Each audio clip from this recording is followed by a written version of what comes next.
Good evening! Tonight, we're doing some dailies with Monk. I imagine a lot would consider it one of the harder jobs to play. Some might even consider it too hard. Of course, one of the big advantages that Monk has is, simply put, that it is balanced such that it can, like, unless you're trying to play perfectly, in which case, you know, nothing less than perfect is good enough. But in my experience, Monk has one of the most, what's the word?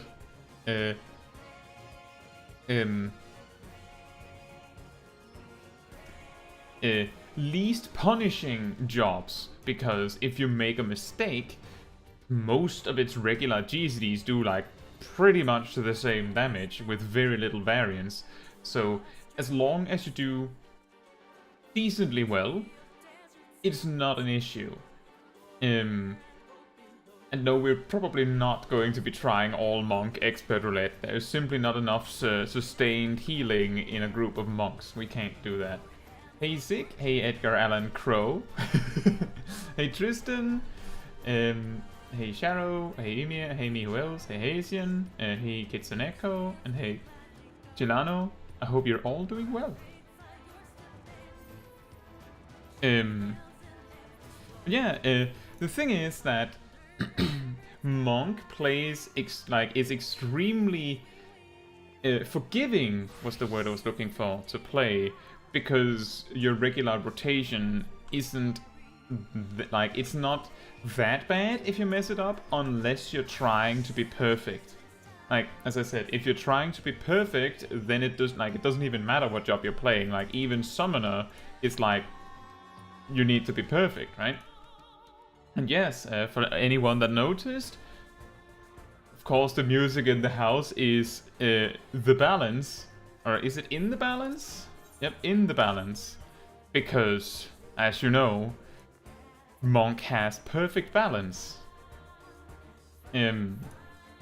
A lot of just explaining the rotation of Monk is repeatedly talking about balance, or perfect balance. It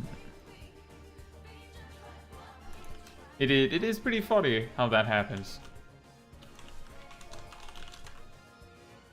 It used to, in my experience, it didn't used to be that focused on perfect balance. So, just as a little story thing before we start doing roulettes, before Monk got Masterful Blitz, the main thing perfect balance did was like, it allowed you to do slightly more damage for a little bit, right? Like, basically, when the job was reworked to no longer have Greased Lightning as like a stacking buff, and it just was a passive, perfect balance was like, oh, you just use 6 weapon skills as you please, and you have no reason to do anything specific. Oh, you've already clipped something funny. What did I say?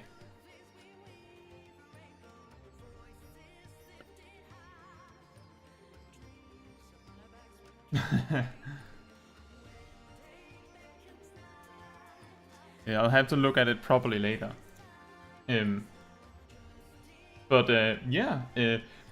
Before they reworked Monk to no longer have to stack Greased Lightning, the purpose of Perfect Balance was primarily that it allowed you to quickly build up your Greased Lightning.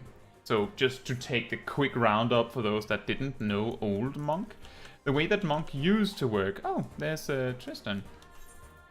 So these Greased Lightning buffs, right, so these passives, they used... One of the big advantages of that a Monk has is, simply put, it is balanced.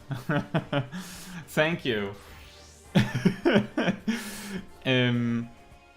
But before the rework, you had like a bar. Instead of this bar, you had the Greased Lightning bar.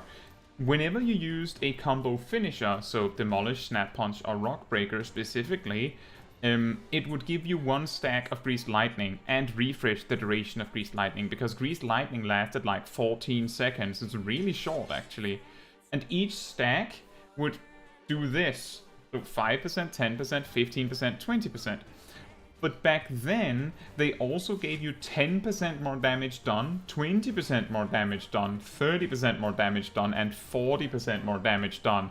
So it was pretty huge. Back then, the potencies of the actions of Monk were also a lot lower to compensate for the fact that they just did 40% more damage at all times, right? And no, we started the stream at 20 sharp, Kitsune Echo. Well, technically the stream started 2 minutes prior, but, you know, there's the pre-stream stuff. But yeah, so the problem with that was that if the boss, for any reason, stopped your assault, your attack, like, you know, like an intermission where the boss becomes untargetable, or worse yet, because Form Shift allowed you to keep up Greased Lightning, I'll get to that. But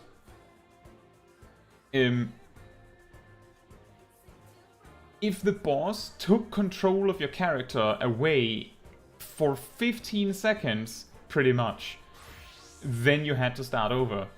And back then, I believe Perfect Balance's cooldown was 2 minutes or something like that. It has switched a lot. It has been 5 minutes, it has been 3 minutes, it's been 1 minute, it's been 2 minutes, it's been 90 seconds.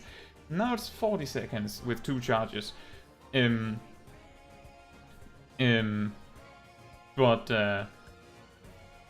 This also gave rise to the tornado kick rotation someone mentioned on Discord recently. So what tornado kick used to do was that it did a lot of damage, like a ridiculous amount of damage for like a regular GCD. I believe it was a GCD, it might have been an ability, but it did so much damage. Now, the thing that Tornado Kick did to compensate for that, because Tornado Kick had very little of a cooldown, like nearly no cooldown at all, was that it removed all of your Greased Lightning stacks. So you had to start that over. So for the most part, you only wanted to use Tornado Kick to like finish off a fight, or if you're about to use perfect balance anyway. Incidentally, the purpose of using Tornado Kick to finish off a fight is sort of taken by Six-Sided Star now. And 6 says, Monk has multiple openers you can use, including Lunar Solar, Solar Lunar, and Double Solar. That is true. And early Lunar Solar and early Solar Lunar.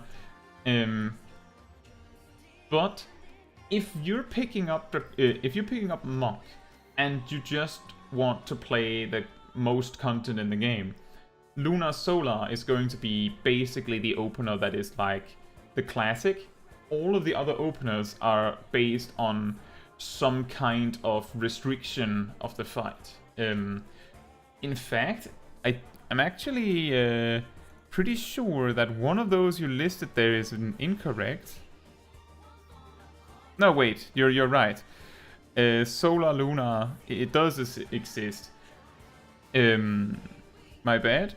For some reason I confused myself into reading that you didn't write Double Solar, but you did.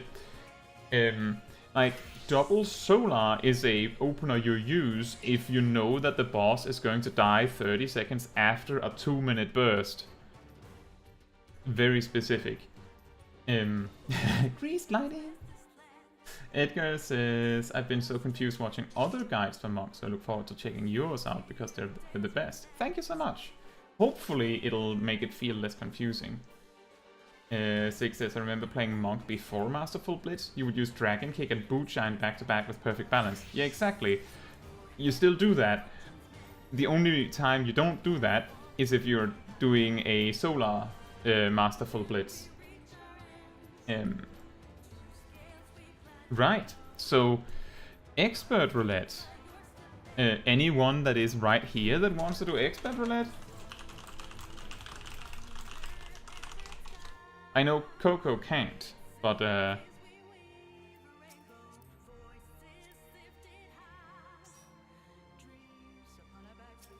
The Pugilist stream?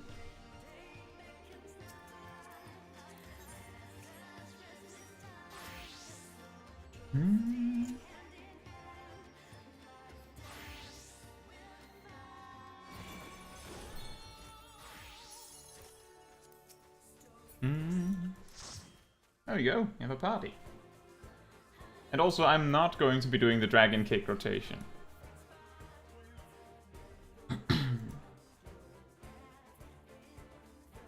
Aginol says, as a max level monk, what is your recast timer on your main abilities? My GCD, I'm about to hit 90 and want to know how much speed to get. The typical recommendation is either 194 or 193. Now, the reason why it's either or is because the actual GCD that you want is 194, but because of frame rate shenanigans, it's quite ridiculous. Unless you know that the frame rate that you're playing on does not have problems with this, you should go for 193. The reason is that, so you want your GCD to be 194, at least. It has something to do with lining up your 2-minute burst. But if you play on a clean 60 FPS, like a strict 60 FPS, then what happens is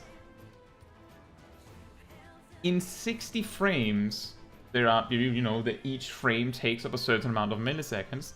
The frame where 1.93 has happened comes right before the frame where 1.95 will happen. Like, basically, there is no frame in 2 seconds where the timer would say 1.94, so basically that goes to waste. I don't know how a third-party tool would help with that, but that is the common reason why. And for that reason, I would recommend 193, and then if you do your research and see whether your frame rate does not have problems, then you can use 194 instead. That is my recommendation.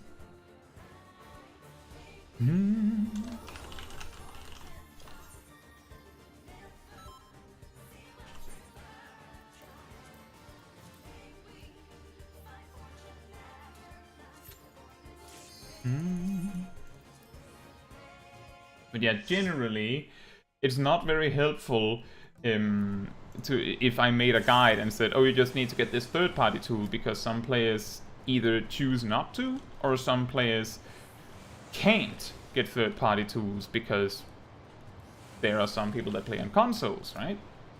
So it wouldn't be very helpful for me to focus on that in the slightest.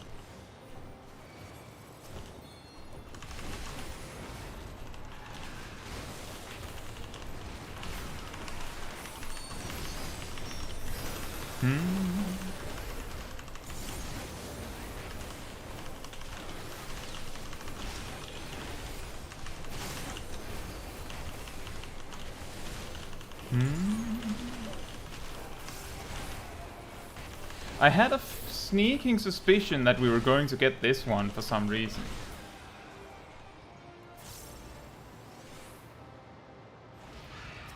Thank you so much, Agina. I really appreciate that.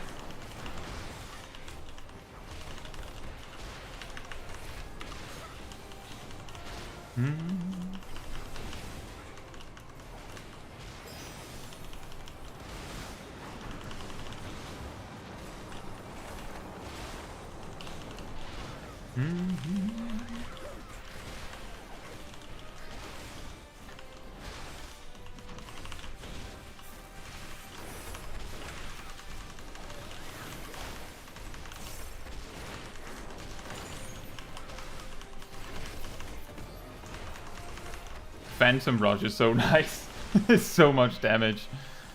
I believe it did 1000 potency when Endwalker released, and then they buffed it.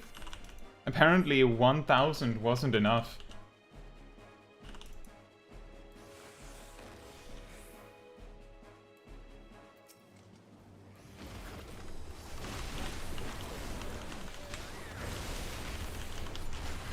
I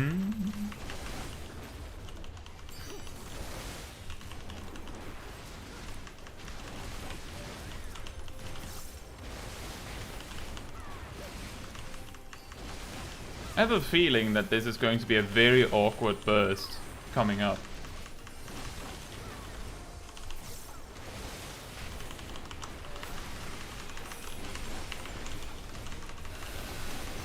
Because some of the mobs are going to die in the middle of it.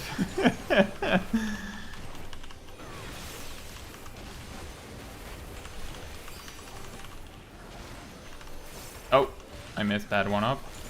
Shouldn't have done that. Oh well.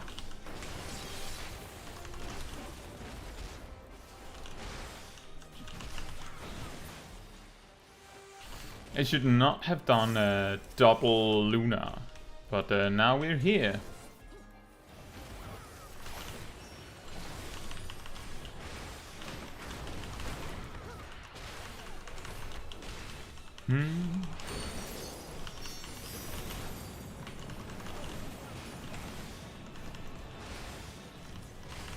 I should not have done that.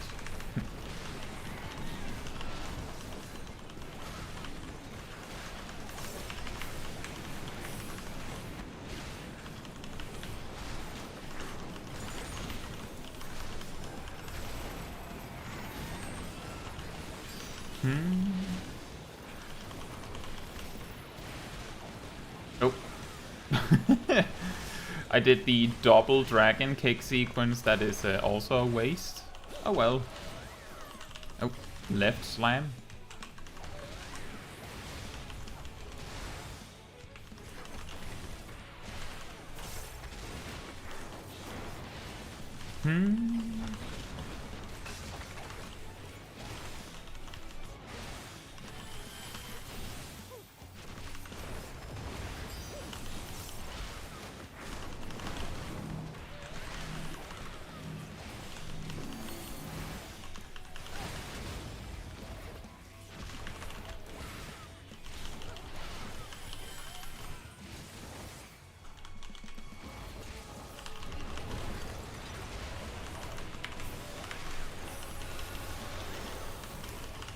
Ooh, this is very awkward. Trying to both fix my buffs and debuffs and use my cooldowns before it is too late, and then the boss leaves. Awesome, awesome, I love it.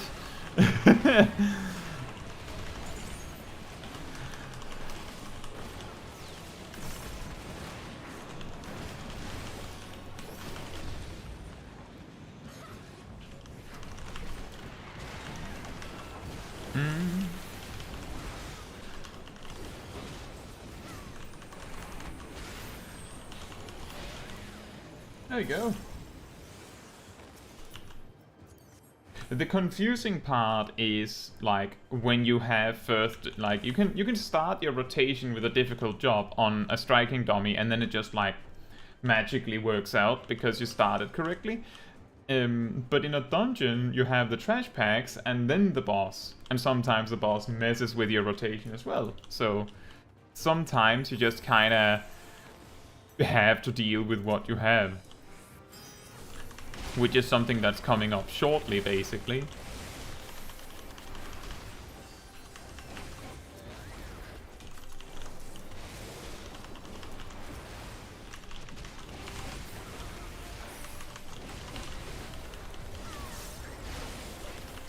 Because now Brotherhood is completely wonky compared to the rest of the rotation. I didn't need to do that.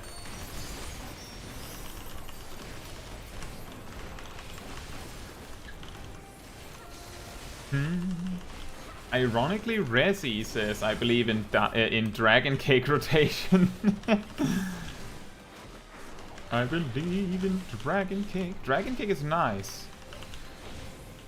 The thing is, and I mentioned this previously, is that back when the Dragon Cake rotation was conceived of, Bootshine worked slightly differently, which means that any calculations that you can find on Dragon Kick, if it precedes like New Year, Like if it's not from 2023, then it's probably not accurate. Simply because the difference that has happened since is that Bootshine now gets a damage bonus from crit.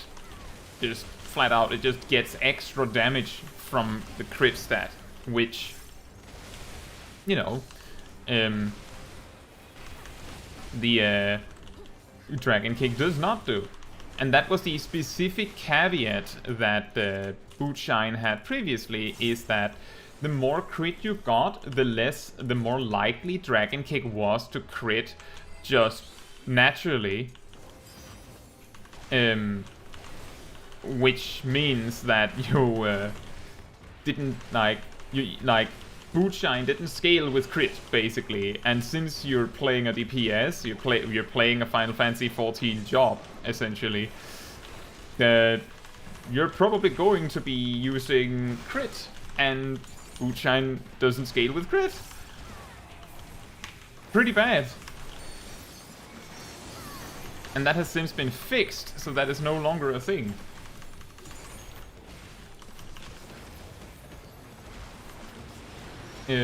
But the Dragon Kick rotation looks funny, and often that, in and of itself, is a selling point, right? Also, hey Orion, I hope you're doing well.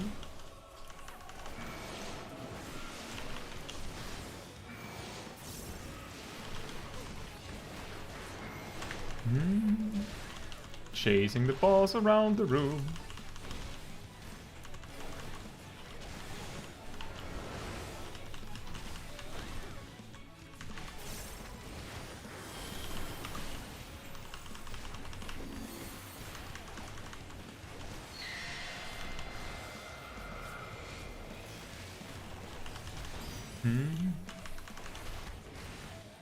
We have a case of fix the buff alignment, and then the boss does that. Excellent.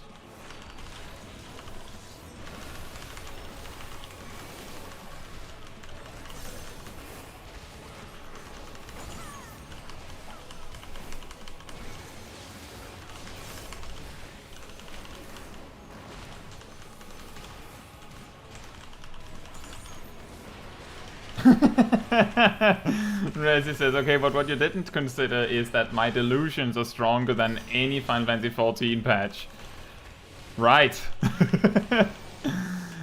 Well, as I said, there's nothing wrong with... So I've talked about this previously, is that you don't have to play perfectly in Final Fantasy XIV. In most content, you don't have to be perfect. Like, I've seen people go, you know what, I think it would be really funny to play a monk and just stack speed, just because it would be funny. You can do that. That is perfectly, like, unless you're trying to do the highest passes in the game, you can do that. You can absolutely do that. You'll probably not do the most damage, but the thing is, if you're playing like if your rotation is optimal, like you're using your cooldowns efficiently and all of that, then that is a far more important factor in your damage potential than your stats. Honestly, like, yeah, the person with the perfect, like, of course, if you're playing a healer and you're stacking piety, that is maybe a little bit of a different story, but if you're not actively trying to be devil's advocate for a second, you can go pretty wild with your stat priorities, and it's fine.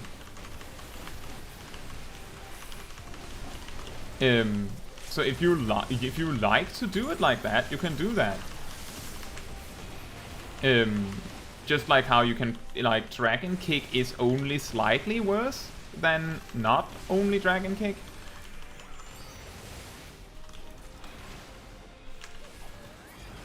But it for the record, just saying, Dragon Kick rotation is not as good as a proper rotation. That is basically what I'm getting at.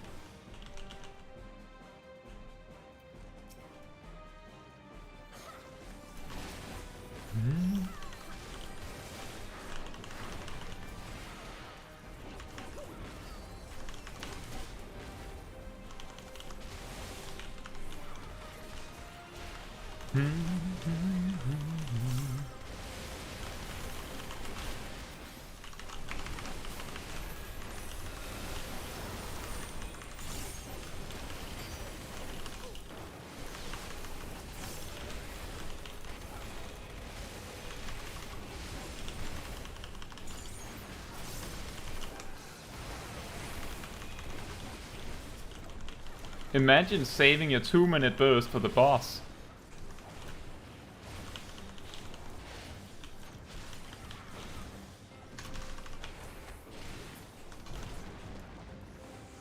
Could you imagine doing that?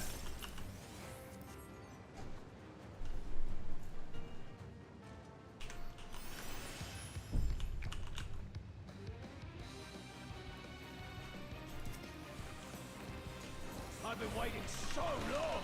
Don't disappoint.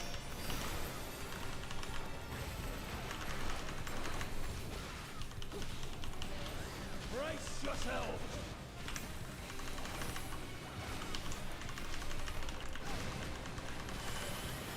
Aha! I can do a freestyle perfect balance to make sure that I have twin snakes, because it was going to be Phantom Rush anyway. Not optimal, but in the moment, it's the best choice. Oh.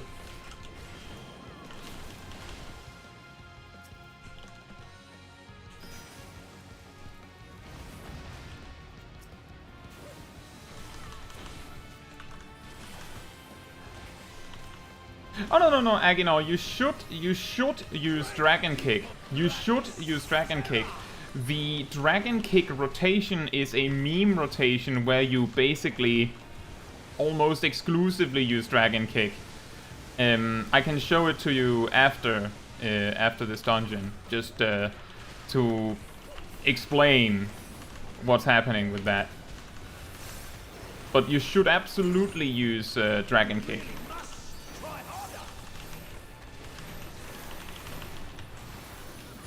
You can also see I'm using Dragon Kick a lot.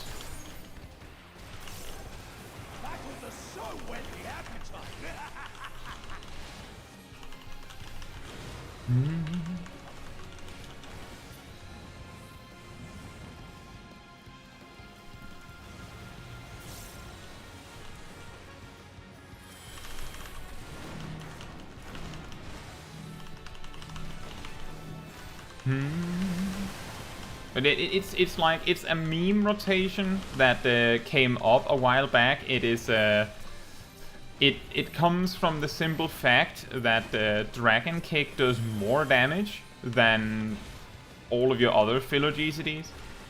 It's really strange that it is like that, but that has then led to this this meme.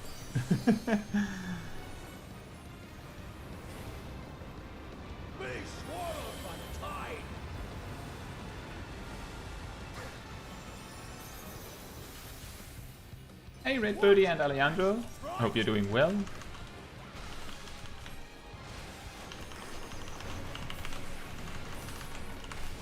do you like this?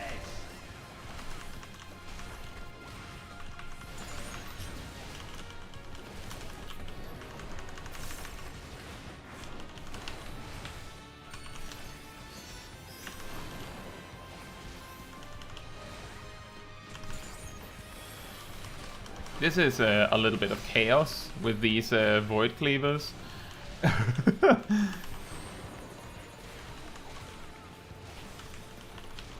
It always confuses me so much, this mechanic, Orion.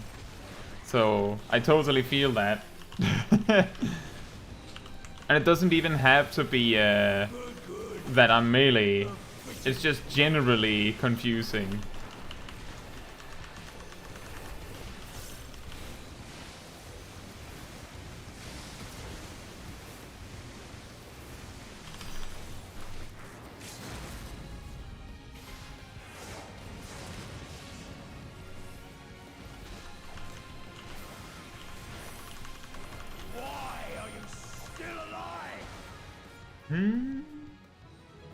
Alejandro says, what are we cooking? We're cooking Monk. I guess. We're cooking Monk on the Riddle of Fire.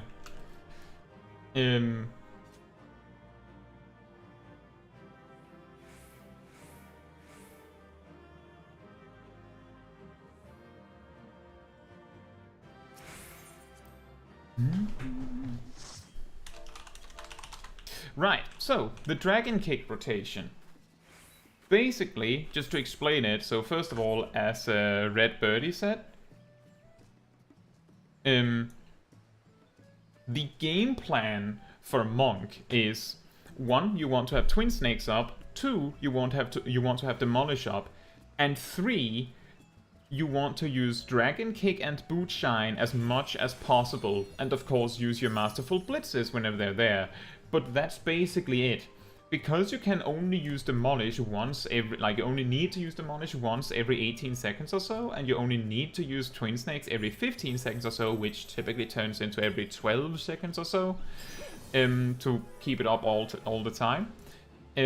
That leaves a lot of space where you would really like to only be using Dragon Kick and Boot Shine, and the way to maximize your amounts of Dragon Kicks and Boot Shines is with Perfect Balance.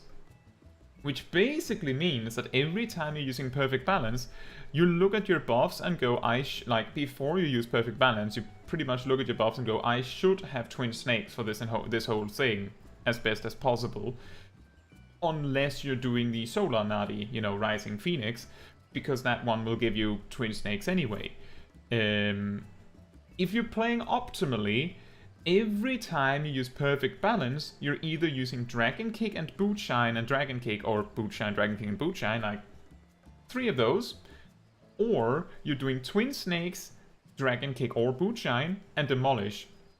Because I think a better explanation is that you're trying to minimize the amount of Snap Punches and True Strikes you do. That is probably a more accurate explanation of what Monk wants to do, is you want to use as few of your bad actions as possible, and True Strike is objectively worse than Dragon Kick, and Snap Punch is objectively worse than Dragon Kick.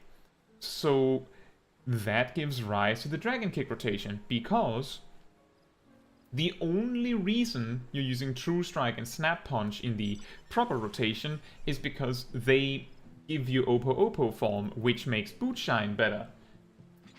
It doesn't really make Dragon Kick better, because Dragon Kick with Oppo form gets the ability to make Boot Shine better. So if you don't, if you don't need to do that, hypothetically, if you didn't need to do that, then you could completely get rid of True Strike and Snap Punch, and that is what gives rise to the Dragon Kick rotation. Basically, the Dragon Kick rotation is to it's basically a filler rotation, but you go Dragon Kick, Twin Snakes, Demolish, and then you do Boot Shine because you have Leaden Fist anyway, but then you just go Dragon Kick, and Dragon Kick, and Dragon Kick, and Dragon Kick, and then you do Twin Snakes and Demolish because you're here anyway, and then you do Dragon Kick, which gives you Leaden Fist, and Dragon Kick repeatedly. The only reason you have to actually finish your combo is that you want to do Twin Snakes and Demolish sometimes. And if you have Leaden Fist and Oppo form anyway, then you could do Boot Shine. But in every single other situation, you wouldn't care to use True... The logic behind the Dragon Kick rotation is to completely remove True Strike and Snap Punch from the rotation. But it's not actually better. Alejandro says, if there only was no crit cap. Well, the thing is that, as I said before, people discovered the Dragon Kick rotation. So the timeline is, people discovered the Dragon Kick rotation, Boot Shine was buffed because of a change mechanically to how crit works as a stat. And that means that the Dragon Kick rotation basically just ran face first into a wall here, because before this change, and I just want to be sure if any of you have seen my Dragon Kick short, that one predates the Boot Shine change, the crit mechanical change. So back then, what was in the short is true, now it's not. The logic behind the Dragon Kick rotation was back then that if, hypothetically, if Dragon Kick was a critical hit every single time, which it could be, then it would always be better than Bootshine. And the logic behind that is, as your crit chance increased, the probability of Dragon Kick becoming, like, having a better chance of critting is higher. And because before the change, Bootshine basically had no interaction with crit, like, so before the change, Bootshine gained more critical hit damage from the critical hit stat, but so did Dragon Kick, but Dragon Kick also had a higher crit chance. Well, rather, Dragon Kick benefited from the higher crit chance, whereas Bootshine was just a guaranteed crit chance. Or a guaranteed crit. After the change, mechanically, and just for Paul David, I am on plot 36, ward 29. After the change, all guaranteed critical hit and and guaranteed direct hit attacks had added the detail damage dealt is increased when under the effect under an effect that it raises critical hit rate, and that both includes things like devilment from a dancer or battle litany from a dragoon, but it also increases the value of the critical hit stat itself. I don't think I believe it doesn't say it like literally, but it does. I'm not sure exactly how much it increases it by, but I would like, my guess, like off the top of my head, is they probably just made it so that the critical hit damage just double dips, right? Like it just gets both the chance and the damage itself as more damage. But before this change, the whole crux of how Dragon Kick would become better than Bootshine was, I believe I estimated that you needed like 7,000 critical hit for Dragon Kick to always beat Bootshine. Or the Dragon Kick rotation to beat a proper rotation, rather. Which is like 3 times more than you can actually get.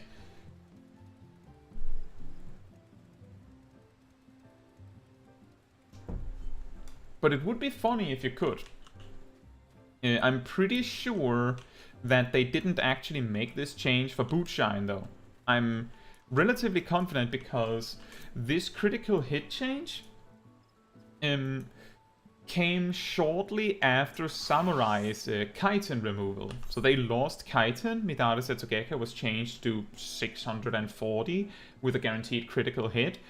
But because critical hits are like that, it meant Samurai scaled poorly with raid buffs. And simply making this change that direct hits and critical hits that are guaranteed scale better with the chance. Still, that made Samurai good again. Like it literally fixed the problem. So I'm pretty sure it was a fix mainly targeting Samurai. It does, Alejandro. I did point that out. It says damage dealt is increased when under an effect that raises critical hit rate. It also says so for Midare Setsugeka and Ogi Namikiri and Kaishi Namikiri and Kaishi Setsugeka and Primal Rend and it also says so on Inner Release, just in case you weren't sure, and Inner Chaos and Chaotic Cyclone. It should also say so on Reassemble. Like, it says so on all of them. Like, it's a complete overhaul. It's funny that they added it as text to make sure, but technically it's like, it's just as a core mechanic as determination increases your damage and healing done. They should have added it to the things that increase your chances rather than add that details all of the things that guarantee it, honestly. But, that's fine. This works.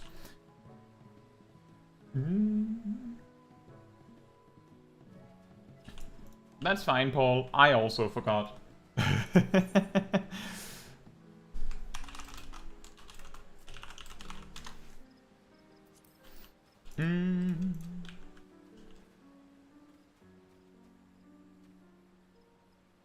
Right, so level 90 dungeons is next. Oh yeah, and by the way, I see me, who else is over there? And Orion.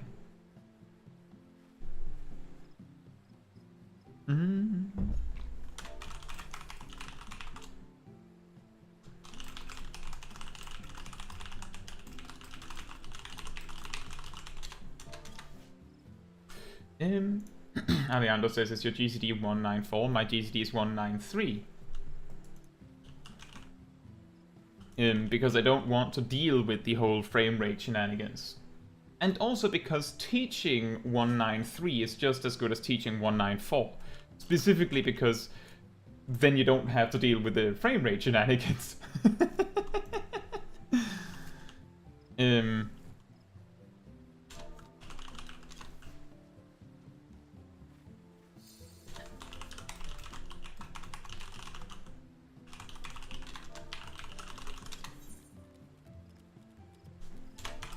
Oh wow, Coco got free rice, apparently.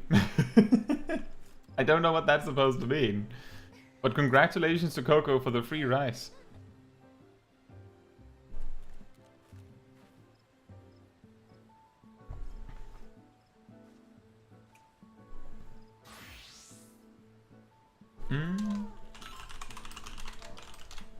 Hey Orion, do you want to heal level 90 Roulette?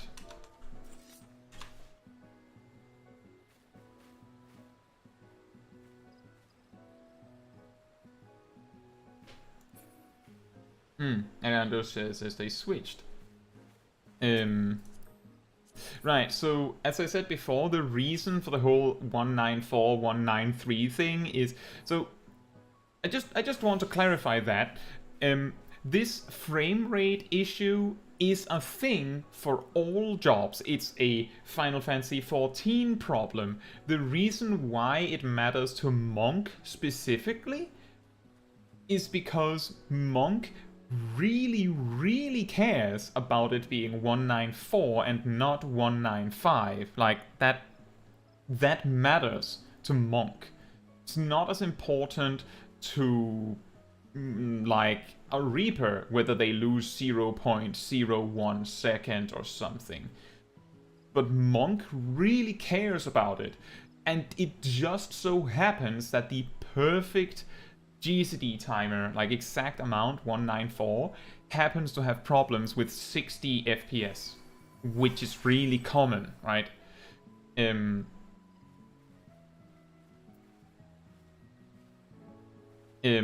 That is basically it. That is basically the reason why it matters.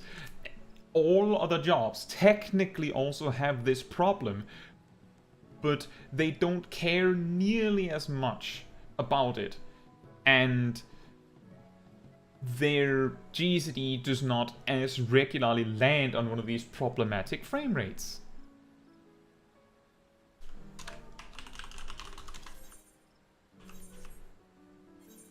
So that's the story behind that. Technically, like, if you're going to go, like, dive really deep into it all, I believe the DPS loss from being 195, like, if you're still playing perfectly, so, like, if you're playing on 194, but you have the frame rate problem, so you're actually 195, the DPS loss from that is, like, 0 point something percent. Like, it is almost intangible, but it's more the cooldown drifting, because the 194 is actually important for lining up with your cooldowns. But that only really matters if you're playing, like, perfectly from start to finish in a boss fight and there's no downtime. And I'm sure all boss fights in Final Fantasy XIV never have any downtime whatsoever, right?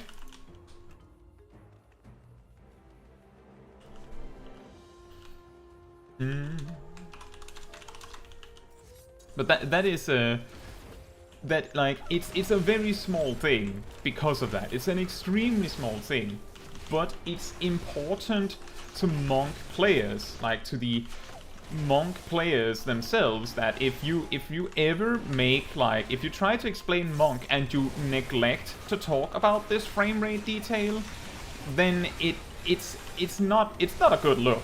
Like you need to mention that because it does matter. It doesn't matter much, but it is non-zero importance, right?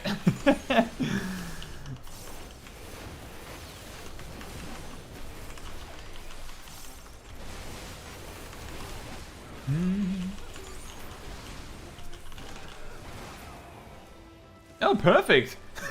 Well, almost perfect. I didn't get to use my form shift at the end. Or my formless fist for free.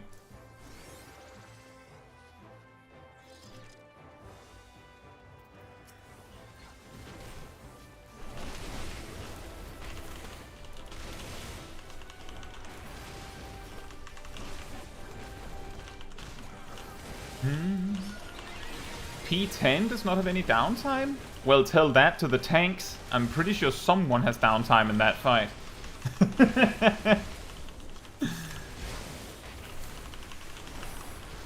Just picture like a tank flying off into the distance, like Team Rocket style. While the monk says there's 0 downtime in this fight. Not merely 1. That's fair. I'm just joking, of course.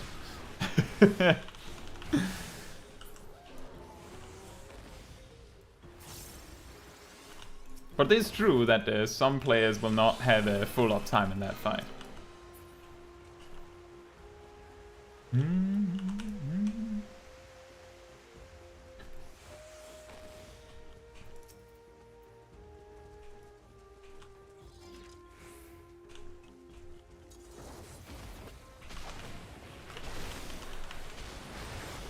So this is going to be an awkward opener.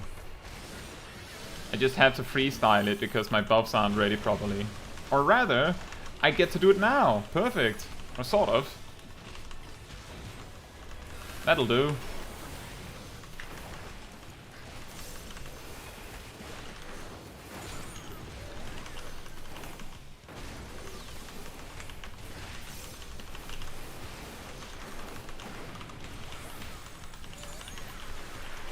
I even managed to sneak in my true north, so the demolish damage came up good. That's nice. I didn't think I could do that with all that happening.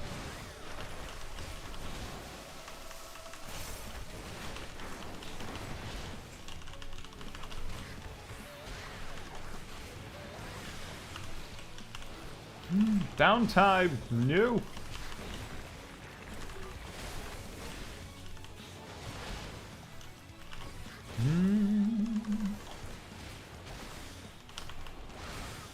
Excuse me.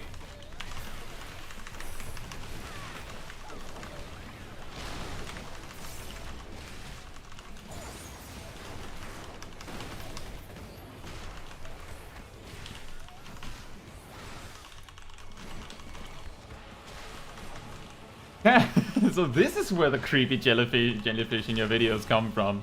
Oh, does this dungeon come up that often?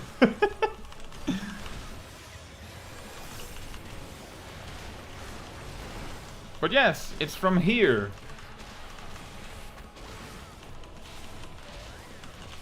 The Owlsadal's Legacy. That must be now that you mentioned that Twine. Is it Twine? Is it Tween? It's Tween? Tween? I hope it's Tween. I'm going to try and say that. Tell me if that's wrong. I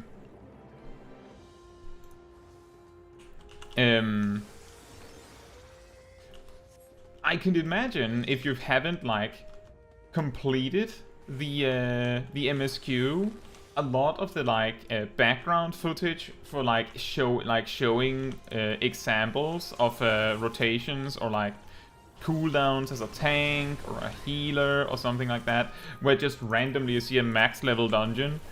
It must be really weird. Like, oh yes, I know this dungeon.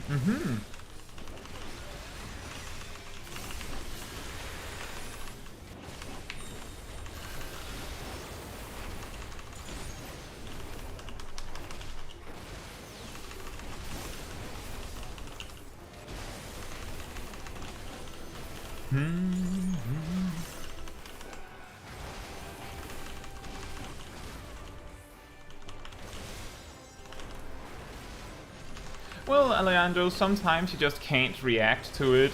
I think a good example of the problem that you're facing in those situations is similar to how you have to both look at what's happening in front of your face, as like a low-level Black Mage, for example, because there you have to react to Firestarter procs and Thundercloud procs. You both have to react to what's coming in front of your face, but you also have to react to Firestarter, which has a 40% chance of coming up every single time you cast Fire 1, which you're doing very much.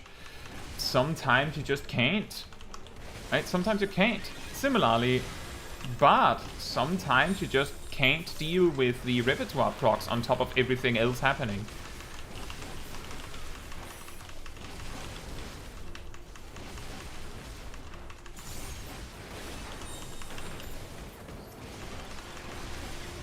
A very good tip for this for these packs, Ymir, I hope you're listening.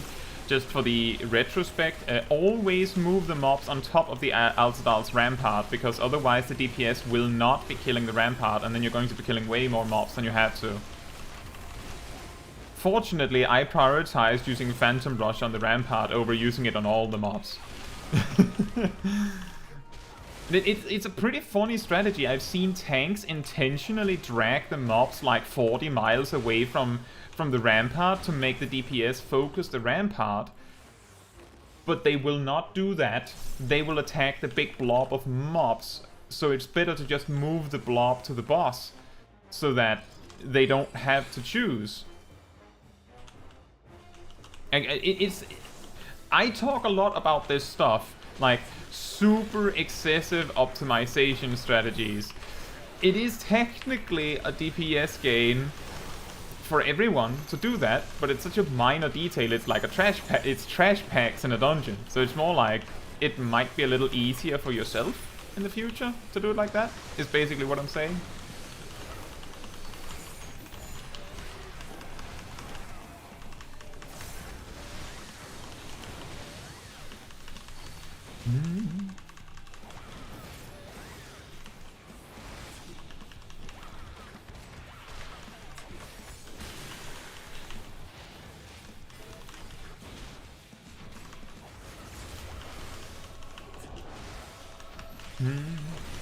Oh yeah, I believe I have specifically footage of Monk in this specific fight that I've used at least more than once.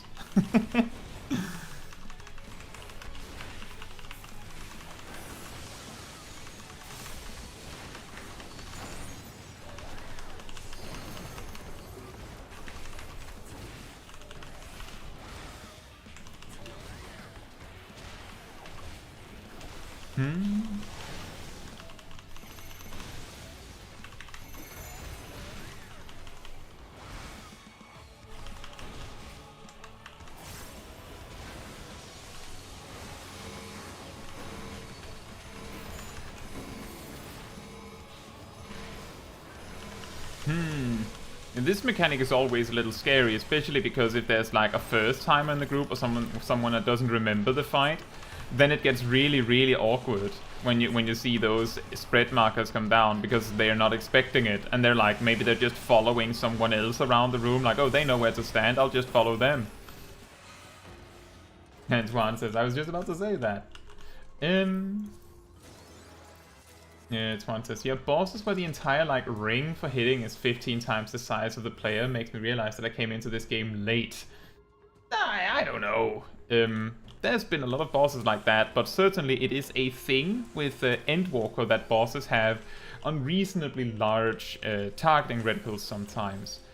With P10, as I was talking about before, the reason why that one is like that is simply because it's one of those larger than the arena kinds of bosses that just hang out on the side of it, and like you just punch in their general direction and somehow the attacks land. Don't worry too much about it, right? Don't think too hard on it. Because then you're going to get yourself very confused. So that is like, it's a case of that. And then you couple that with a boss that has like mechanics that sort of respect the melee DPS to a point where they don't have to move very much. Like they can deal with boss mechanics without moving away.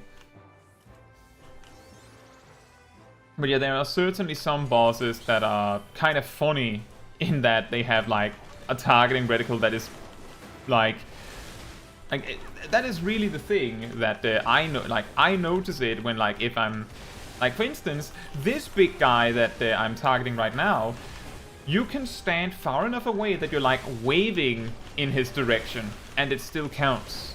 Like that is close enough to do the damage. Like that's close enough somehow.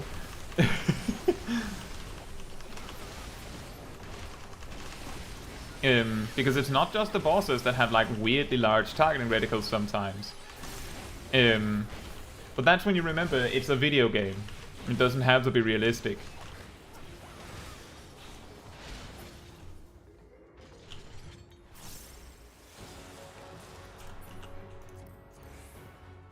No! I wanted to use a Natman.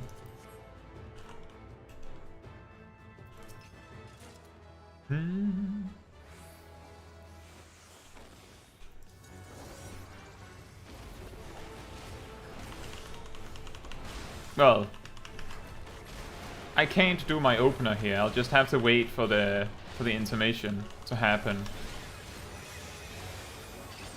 I used that too early.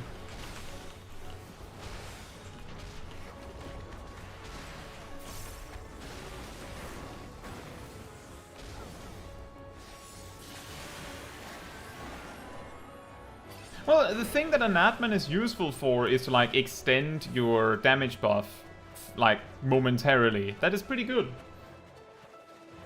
But it's not amazing. I believe my calculation was that if you do it perfectly, then you're gaining like 100 potency worth of damage. Like 100. And it's not that easy to do it perfectly.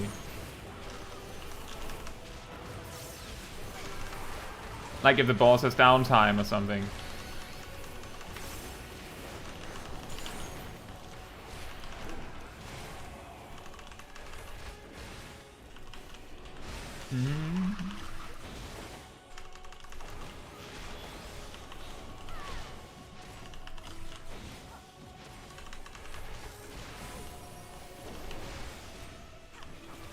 If it had to be realistic, you'd have to be playing in first person. Oh, no thanks. But you can do that. There is a button for that. If you want to. There's a button for that.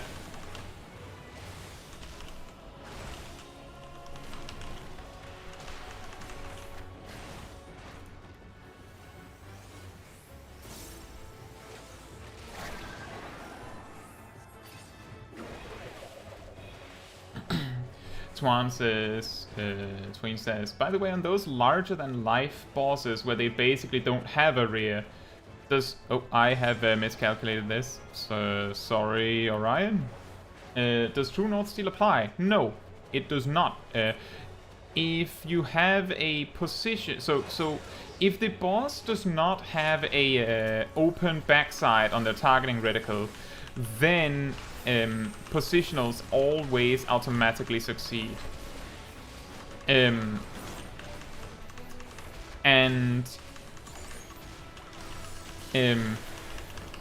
What did I want to say with that? Bosses that are like larger than the arena, as you say, larger than life. I forgot to use Limit Break. I used Phantom Rush instead. But yeah. If they're larger than the arena, then they will always succeed. I believe I can't remember what the signal is for that. There's more than one. I remember some people told me. So I believe there's like something like, I believe the arrow here. You see there's an arrow on the front. I'm pretty sure that one is inside the targeting reticle itself, if it's a closed targeting reticle. So try to look for that next time you're fighting like a big boss. Yeah, there is a first person button. Look. Now we're playing monk. No, I'm not doing that. But there is a first-person button. It's home if you have not changed the default keybinds.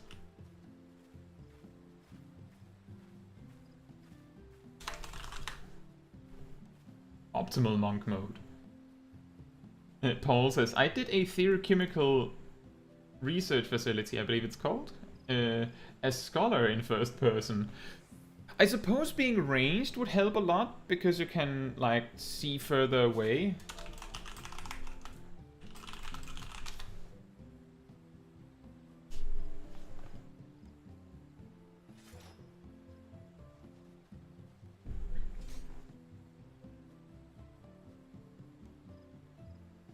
Yeah, normally with that spinning mechanic on the last boss, I'm a little better at actually planning my paths, but for some reason I managed to distract myself, so I didn't do it.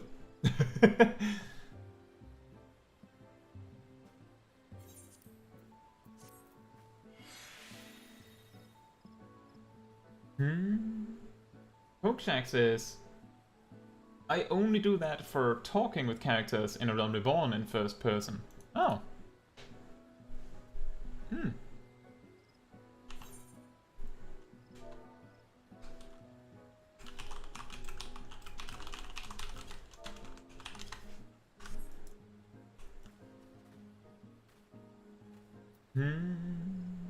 But yeah, that is true. That is actually a really good point Tristan made there. A lot of the time people will be like, this game is unrealistic, that wouldn't work. And then you're like, you're playing a third-person game. Like, if you really think about it, or like people going, this is unrealistic, but 5 minutes prior someone threw a fireball, right? Why does it matter? The instant that magic is involved, it no longer matters, right? Oh, Kwasadi's here somewhere. Oh, up there. We have the candy gang up there.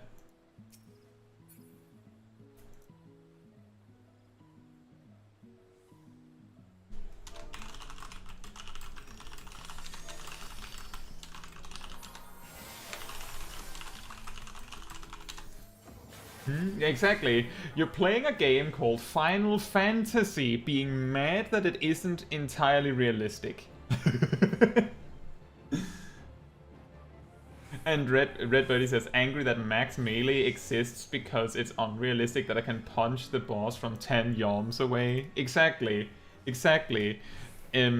Sometimes when I am bored, I'll be like looking at me fighting a boss, like I'm waving my, like if I'm Dark Knight, I'm waving my giant greatsword like 10 meters away from the boss, and the boss goes, oof, you got me, right in my shoulder, 300 times before I die.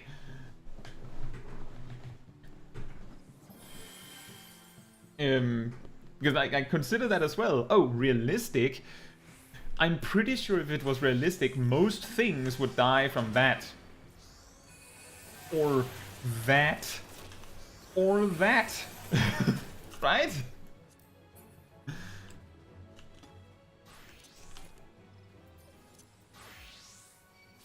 Dark Knight Scott's the shadow of the boss, so that one makes sense. Genius. The more realistic thing is the dragon kick rotation. I feel like if you just did a single move... Actually, if we view Monk as like a fighting game like reference, then dragon kick is probably the most realistic. Like the dragon kick spam rotation is the most realistic of the rotations in that it's pretty common in fighting games, unless you're actually really good at the fighting game, that you learn like one combo or like one really good move, and then you just kind of just use that, like, and then like unless like if you're just playing through the game's campaign on easy or something, you just spam that. So like, I mean, if Monk was like a character in a fighting game, Dragon Kick might be the combo that you settle on. I'll just do that. It's pretty easy. You just press circle, circle, triangle, and then you do the Dragon Kick. Pretty nice. Does good damage.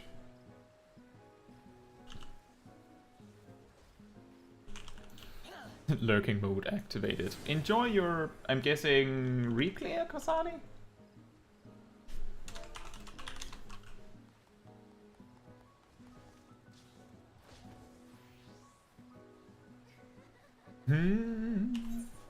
Let's see. The next one is 50, 60, 70, 80 roulette. So if I don't know if there's anyone that like we might want to like switch things up. By the way, is this Paul? Is this Paul? Izaraki over here.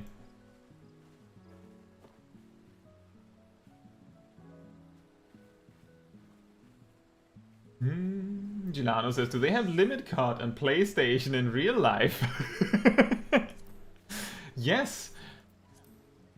Actually, like when I actually go out on the street, sometimes if like you start walking across the street too early and there's a car coming over, you can start to see like this the number 1 appearing over your head. If you like go back, it disappears, but it actually is real.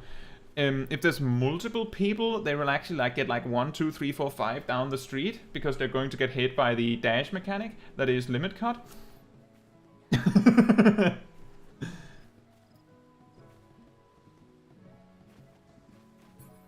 I suppose that's true, Pokeshack. And also, hey, it's been a while.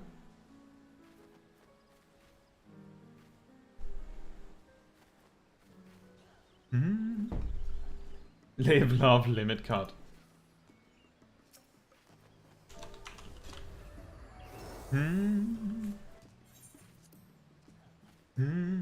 Crossing the road is a mechanic now. Yeah, it is.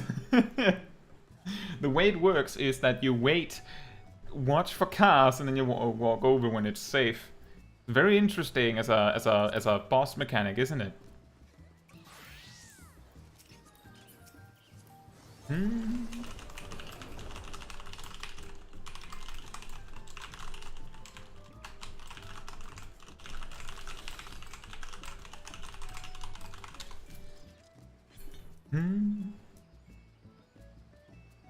Traffic lights is a mod that checks for AoE markers from traffic and adjusts color accordingly.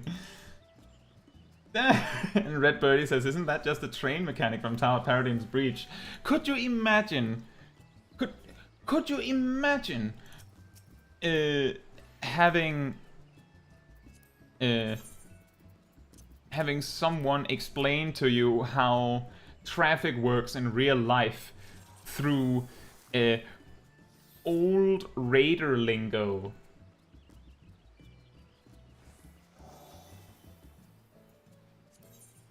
Thank you. The crafter name on the chest piece has my name on it. I'm pretty sure that disappears if you put it in your glamour chest. If that matters to you, enjoy. But could you imagine that? Right, so you walk up to the traffic light, and do you remember Tower Paradigm's Breach? Yeah, so you know that thing with the traffic lights? yeah, it's traffic lights. Progress finally real life. Let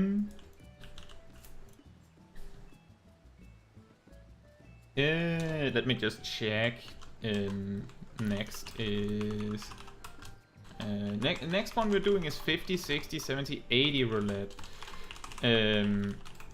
Is anyone interested in joining for that? Of all the people here, then we can see who we're going with when we have taken stock of everyone that wants to come.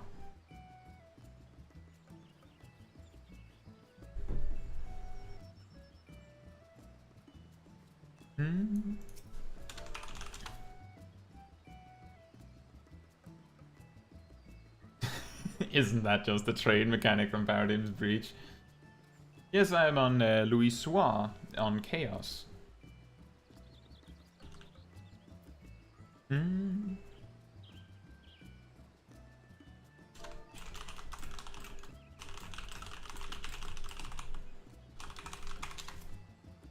Let me just invite the people that are interested. Then we know who wants to come. I know Gilano, which is Aradel here, prefers to sit out if no one else wants to come, as far as I know. So that's why I'm not inviting Gilano in. I think Coco joined for some last week. Ariando says I'm data center traveling at the moment. Oh.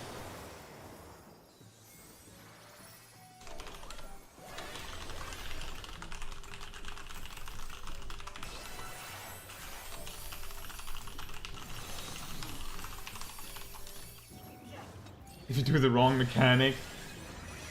If you do the traffic lights mechanic in real life wrong, what happens is you get teleported. You get teleported to either a hospital or you have a party wipe. And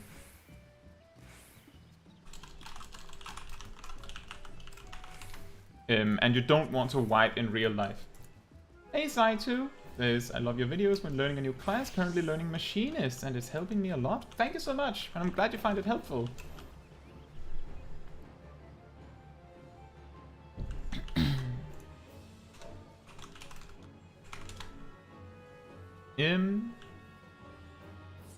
That does mean we're still one too many.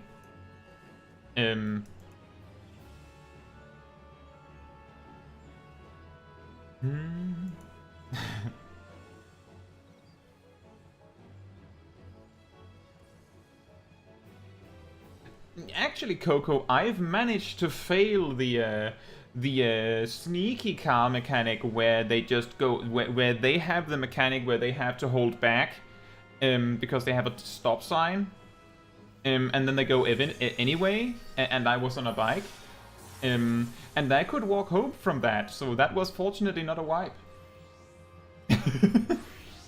I've also almost failed the mechanic at least once or twice, but every single time it was because the boss mechanic worked weirdly, not because I actually didn't look. My bike was totally... the whole front part of my bike was completely crushed. It's okay, your doctor will prescribe your region and emergency tactics.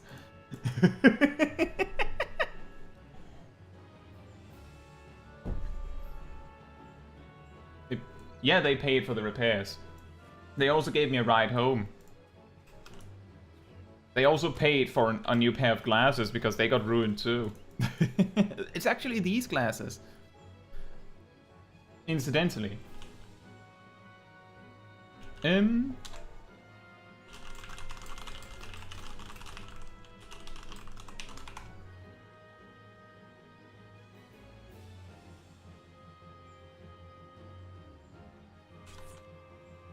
Oh.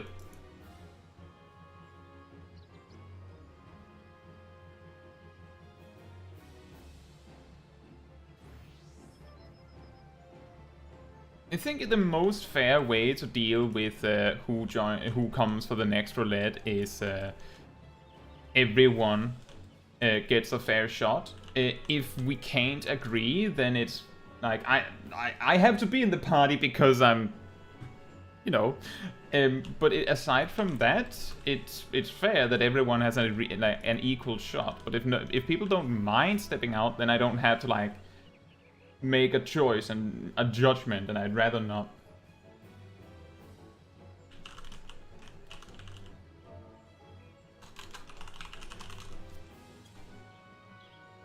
Can you exit combat with the striking dummy?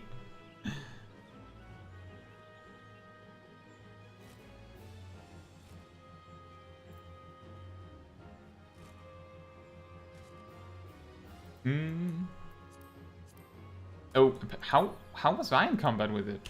Was it me? I'm pretty sure I left it when I was machinist. Oh. Well, my bad.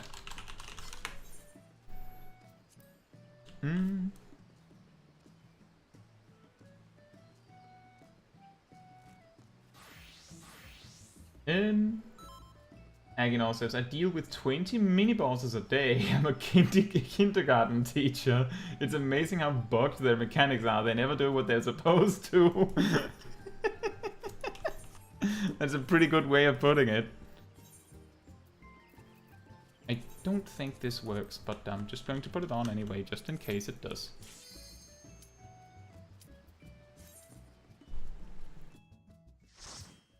So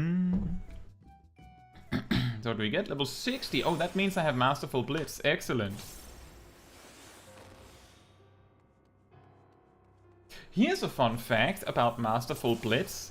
At the start of Endwalker, there was nothing preventing you from using Perfect Balance back to back. Just wasting one of them. Then at some point after my original monk guide for Endwalker, they made it so that you can't use Perfect Balance if you have anything in your Masterful Blitz gauge at all. Whether that is just having Perfect Balance active or having the full 3 things, which makes it very difficult to demonstrate the rotation for a video where you're demonstrating the level 50 rotation, isn't it?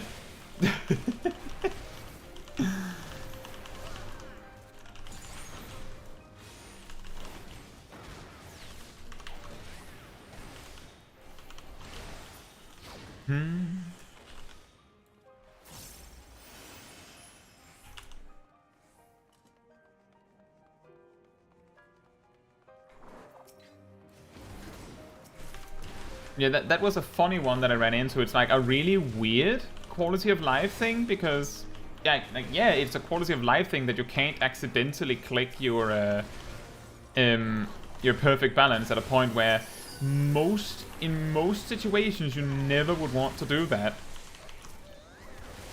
But specifically in my situation where I'm trying to demonstrate something, it's actually kind of annoying that I can't.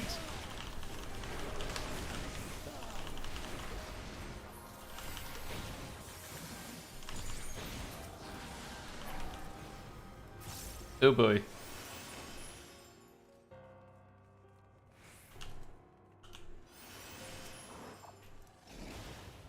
Oh, tornado kick.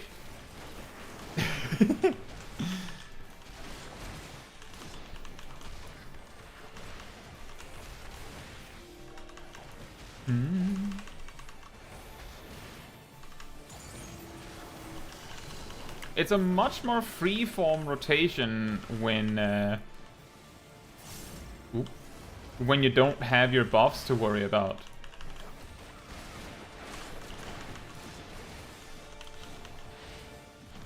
I guess. Well, on the other hand, if I could see the cooldown on divination, that would make it a lot more focused, I suppose.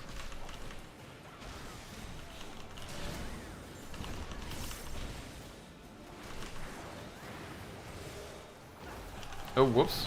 I should not have done that.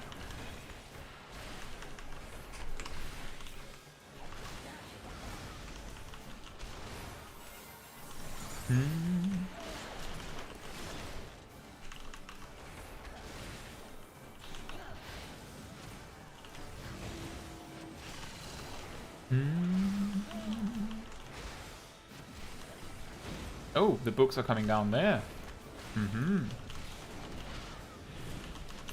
Well, we'll never know what that mechanic actually was.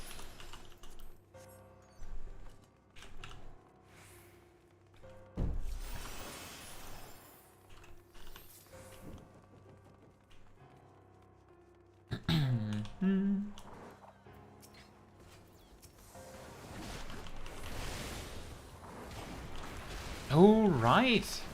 I felt like there was something weird, but it's because it's the hard version. I'm like, there's supposed to be coming a book down over there, isn't there? And then it just didn't.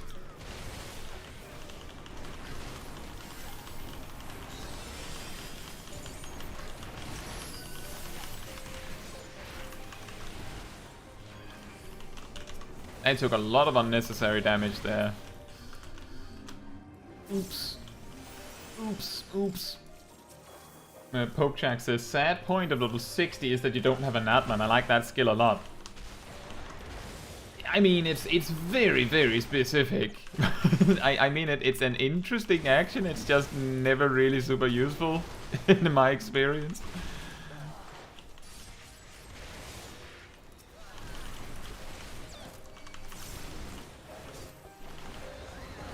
So many books. So many books.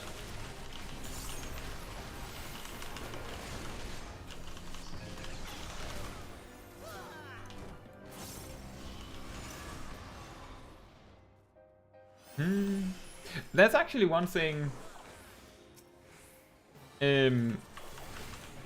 that I think is a shame, is that I actually like Howling Fist way better than I like Enlightenment. Yeah, like I mean, it's very cool to have the Kamehameha Blast to use, but I just like being able to shoot wind with your fists way more.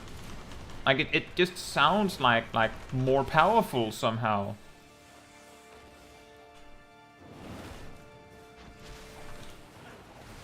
The boss of this dungeon is normally a big owl. I believe on hard it's a dude sitting on a chair, just floating around.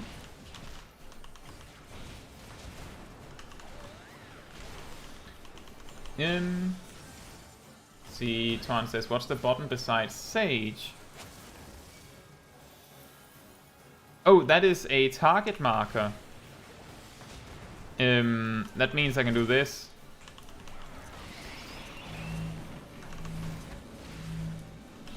Normally they're in this menu. I've just dragged it down on the menu like that.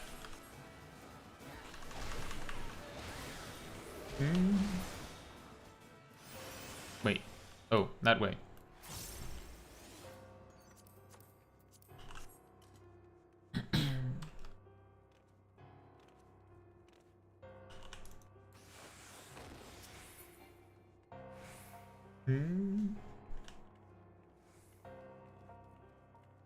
There's two...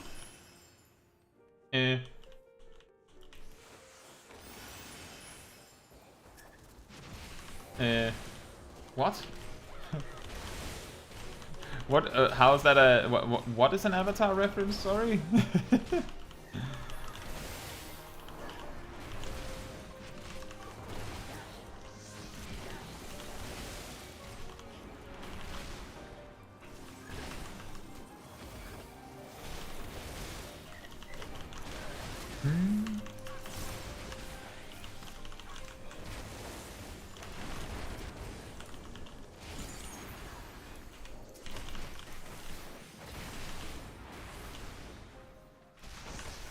The idea that a library boss is a massive owl. Oh.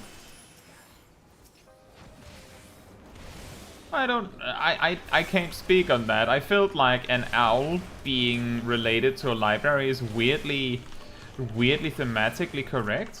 Like, I've seen that in a lot of stories, I feel like. So I wouldn't know who's inspired by who.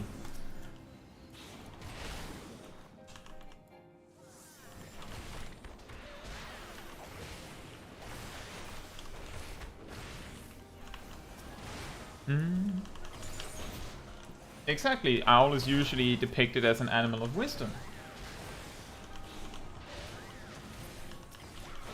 And Paul David said, wise old owls from Pooh Bear, for instance. Indeed, that is true. Oh, there's mobs there, sorry. And the tutorial owl from Zelda Ocarina of Time is wise. Gilano says, I think it hails from Athena's owl, also known as Minerva, god of wisdom. Goddess of wisdom. That could also be. And it's very possible, or very likely even, that Avatar was inspired by that very same reference.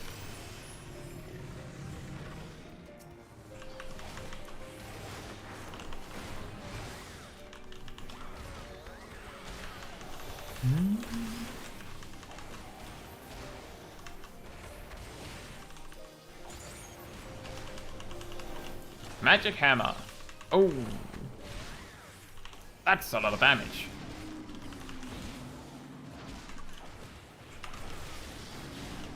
Oh, you can just flat out, you can just stun it. That makes things a little easier.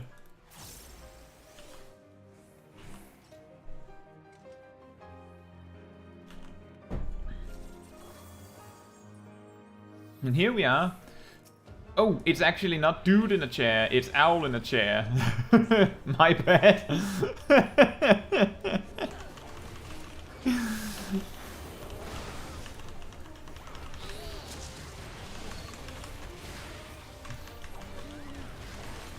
I was thinking of the demon thing that we see in the post game of Endwalker, the demon dude that is just sitting on a chair.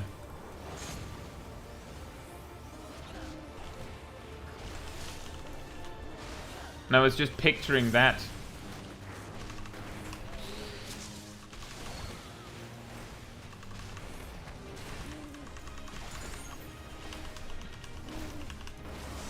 This is one of those fights where if you don't know what to do, it can actually be really brutal, and I do not remember what you're supposed to do. So I'm just praying that we as a whole know enough what we're supposed to do. Oh, right.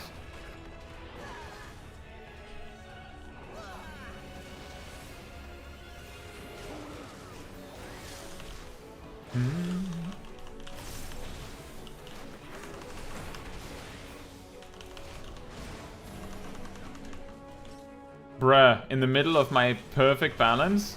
Really? You're gonna do me like that? Okay.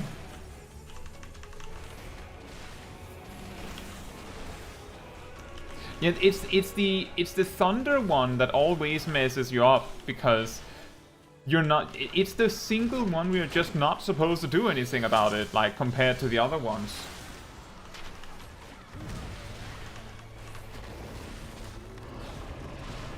I should have used Limit Break. I wasn't sure if the boss was going to become untargetable. So I just sat there like, I should use Perfect Balance. Or Limit Break. Or something. And then the boss just died.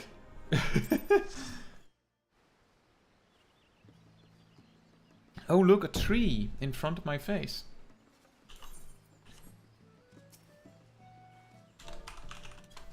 Oh, who's this?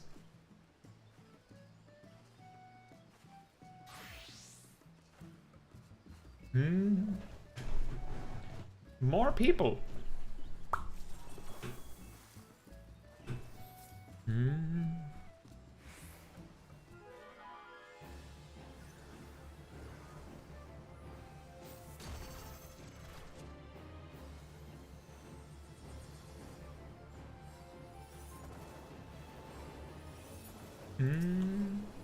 It's Alejandro.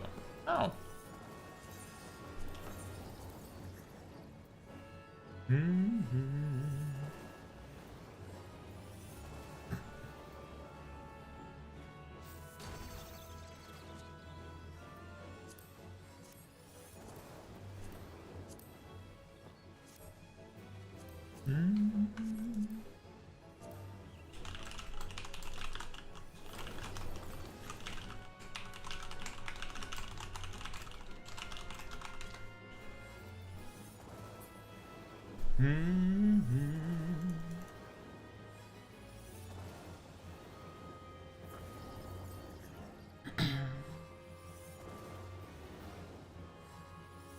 Tristan says, yeah, all I remembered was, oh yeah, Thunder's nothing.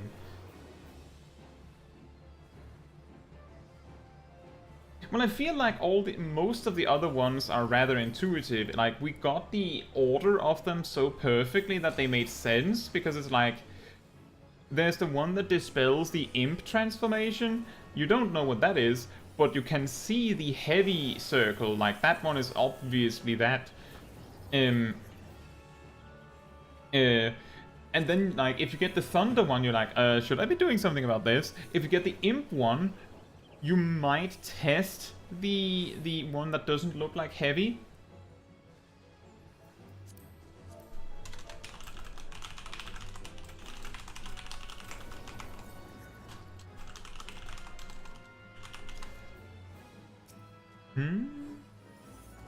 Who's this?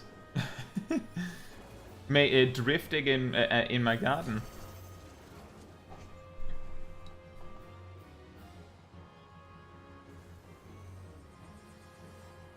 The thunder punishes those that are still imps.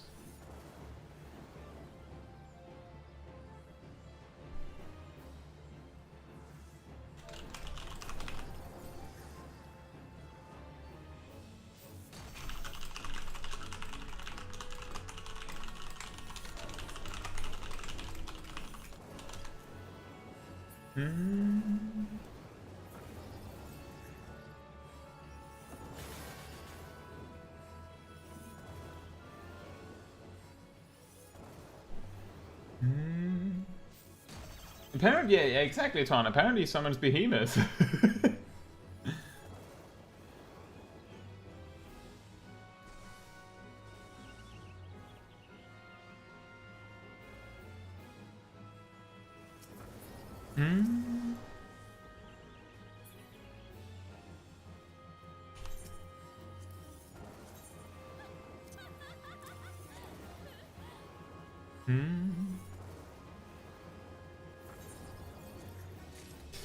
You can see the crafter on the chest piece is my name. If you put it in your glamour chest, it probably disappears. But yeah, there you go. We have more people showing up.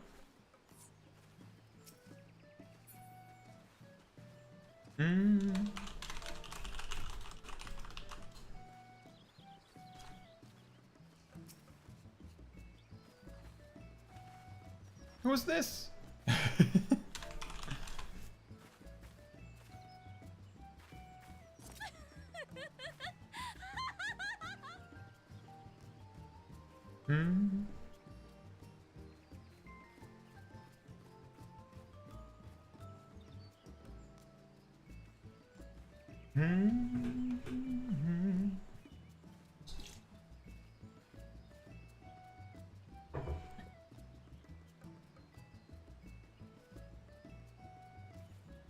Coco's non-Bond character, really?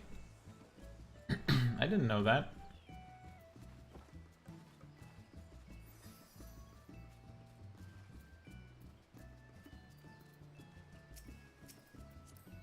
Yumi specifically asked to join for leveling.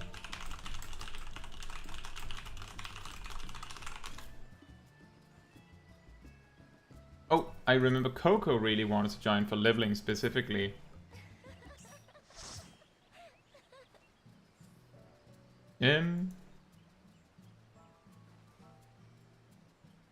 We're actually so many people that we could have 2 leveling groups.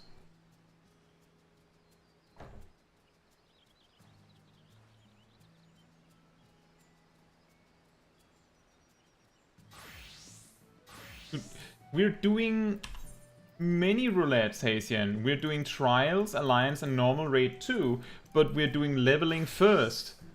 Right? Like, if we're skipping leveling because we're too many, that means we're doing less content. Like, it means minus content, not more.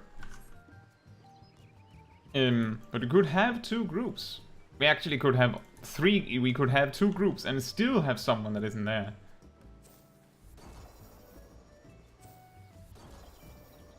Yeah, it didn't sound like anyone was specifically jumping at the opportunity, so if you want to do leveling roulette like a little bit, then you can join Milo. Milo's taking the initiative and making a group if you want to do another one.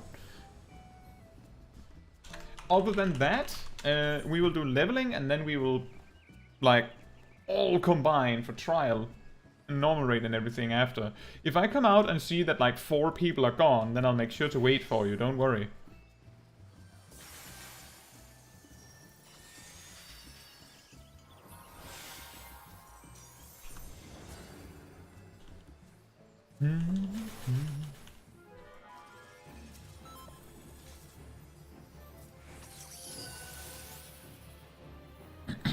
Right, we are going in, and then, yep, it is already set to restricted area, don't you worry.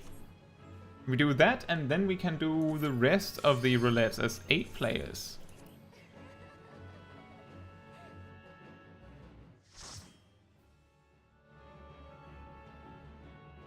Didn't we get the vault last week too? I feel like we got the vault last week too, didn't we?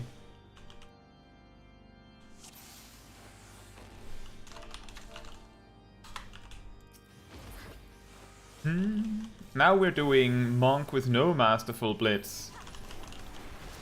It's very not masterful.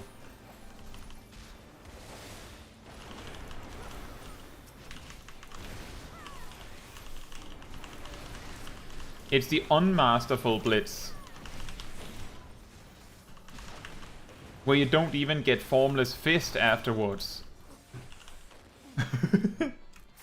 It like level 50 to 59 is the most awkward level range for Monk by far. I don't think any other level any other level range on the job even compares. In how awkward it is, because you just have that perfect balance that doesn't really lead to anything.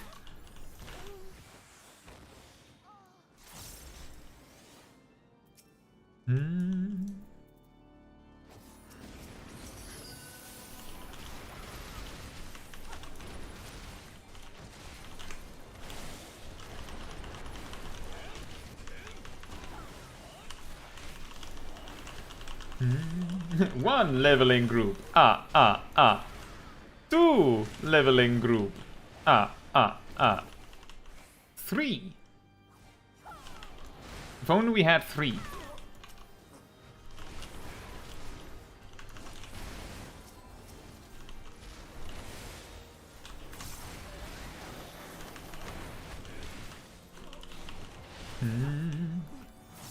Actually, if we had 3 leveling groups, that would be even more problematic, because then we wouldn't even all be able to be in a trial roulette.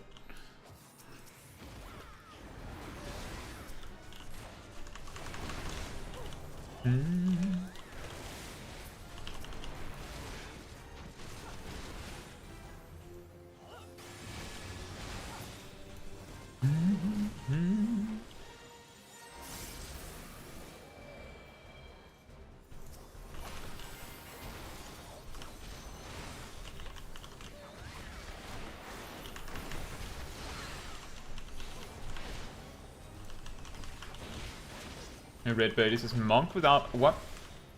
Oh, 6-sided star. Is that so bad? I feel like you don't need to use it that much.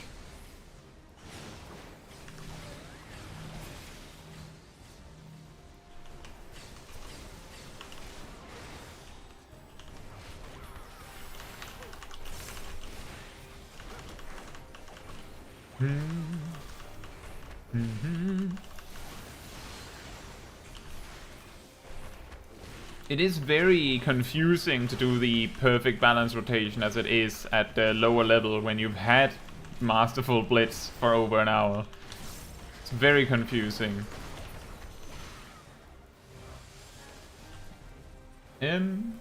See, it's mostly because I miss being able to run into the wall off the buff when wiping failed ulti pulls. Oh, that's what you meant. Hey Floss, how are you doing?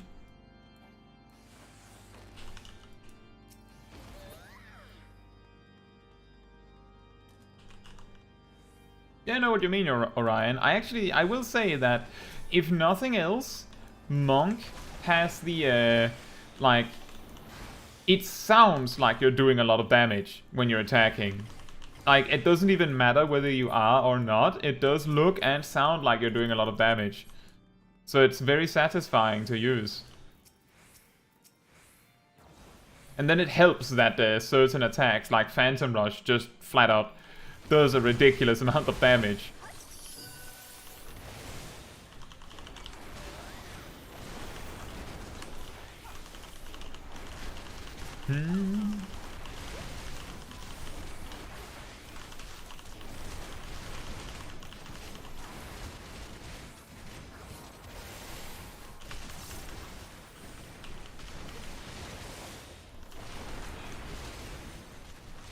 Kitsuneko, if I believe it's plot 36, ward 29, isn't it?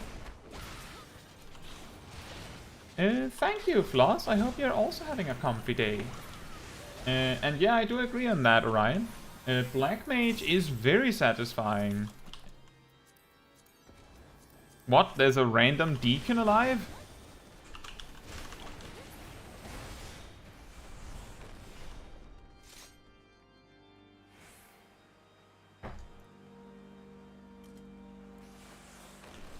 I was about to say, I feel like Kitsuneko has been at my house, so I should have had him as friend, but free trial do be like that sometimes.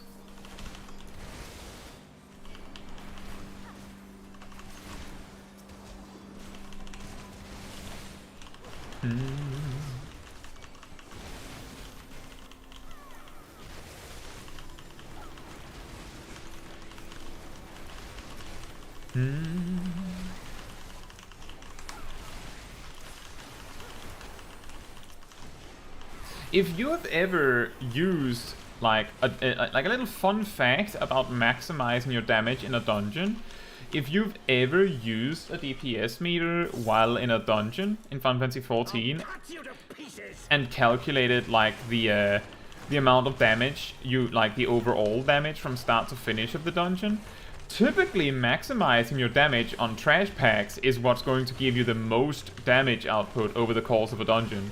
Not actually maximizing your damage on bosses.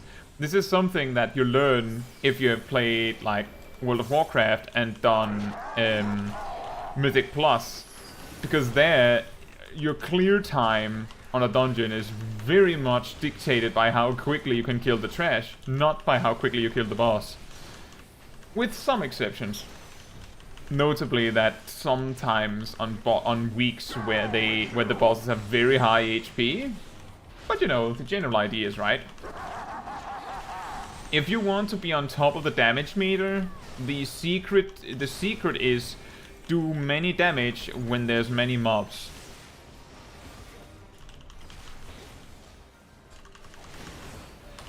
That is the only thing. Pretty much nothing else matters.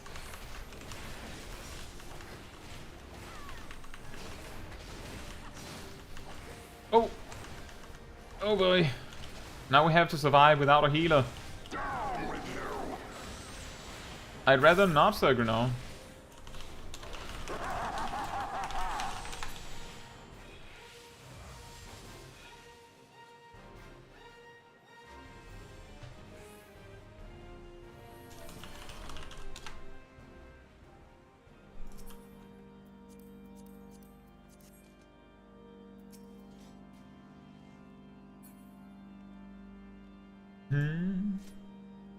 It's a classic in older dungeons that the bosses just use their tank buster with no warning.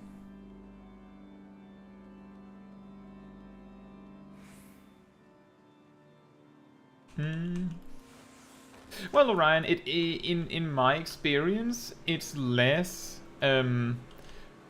It feels. It's not so much about like outsmarting the boss necessarily, or planning extremely far ahead. It's like maybe in Savage content it would be like that, yeah. But in casual content, it's more about like doing the most with what you have in any given moment. Like for instance, going, oh well, I haven't really had any reason to use my triple cast for a little bit, so I have one, and then the boss does something that requires you to move. And then you use that. Like, yes, if you had used it exactly when it was like, and in the 2-minute burst, if people were using cooldowns there, that would give you more damage. But if you're not in a Savage raid group, it becomes a lot easier, simply because you can use your utility, like triple cast, just for its utility if you want to. So it makes it a lot more approachable to pick up.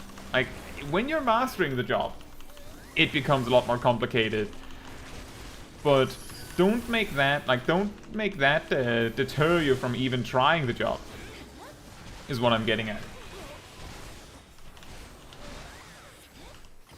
It's like the same as like looking up the optimal drift rotation for Monk, or even the looping rotation, which can also be overwhelming.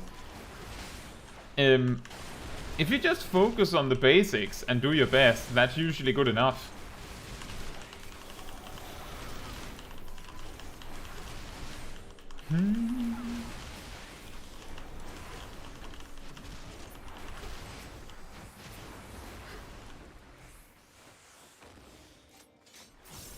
But yeah, I do get what you mean, that, like, even though it's okay to not be perfect, if you want to be perfect, then it sucks when you mess up. Filthy rats.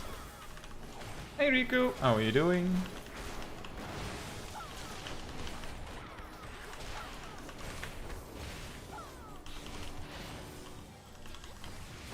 Be done with you.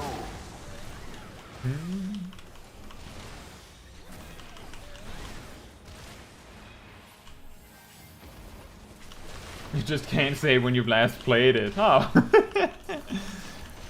I mean, like, I have absolutely... like, I like all of the jobs in Final Fantasy XIV, but 100%, I have some jobs where, like, if you're like, oh, when did you last play Astrologian? Then I'll tell you, when did I release an Astrologian guide? Yeah, that would be the time where I last played Astrologian. And that isn't because I don't like Astrologian, it's more a matter of there are other jobs I like more than Astrologian. Just as an example. This shall be a mercy. You disgust me. Doing some Eureka. Nice. I never finished Eureka myself. It's just not for me. Maybe I'd finish it one day. I've just not taken the time to. Be done with you.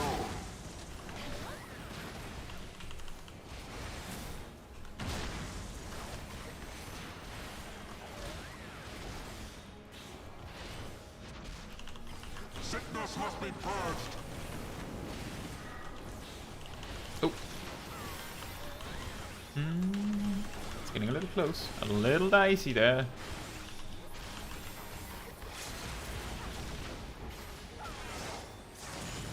That wasn't worth it.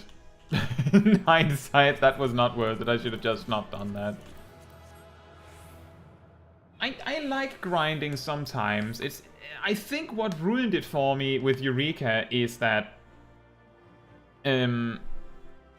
there's... So, like, I leveled to, like... So, when Eureka came out in Stormblood and there was only the first bit and max level was 20, I got to, like, level 18. But then I kind of just lost interest. And then, like, shortly after I actually quit the game. Came back to the game, like, a while later. And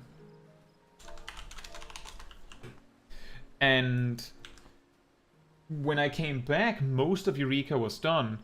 The thing that I don't like that much about Eureka is similar to... So, if you've picked up Blue Mage, you almost certainly know that there are strategies to power level Blue Mage really quickly, simply by grabbing a friend by the scruff of their neck and going, carry me.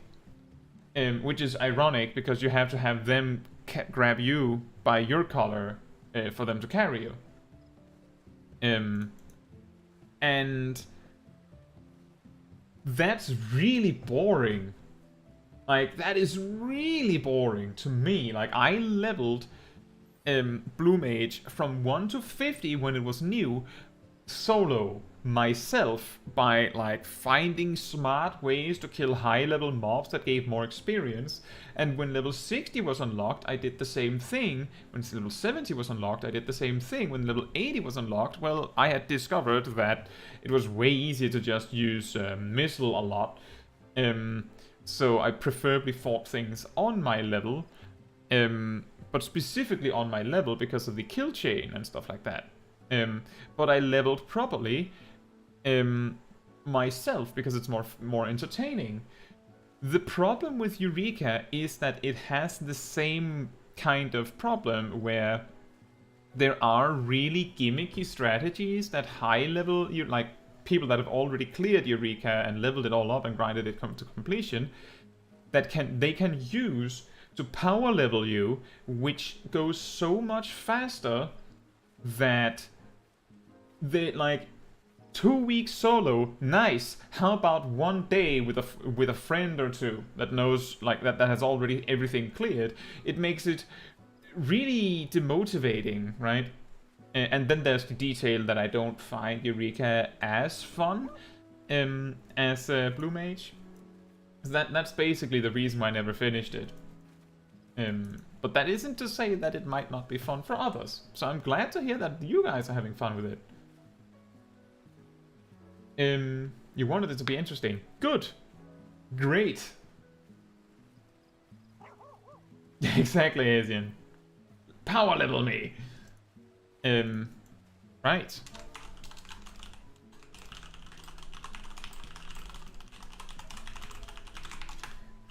I only see 4 other players here now. We were 9 previously. I don't know if people left or have decided to hide.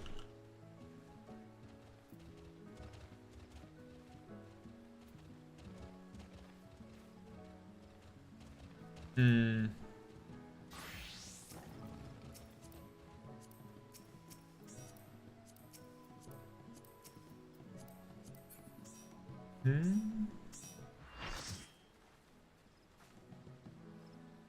Wow.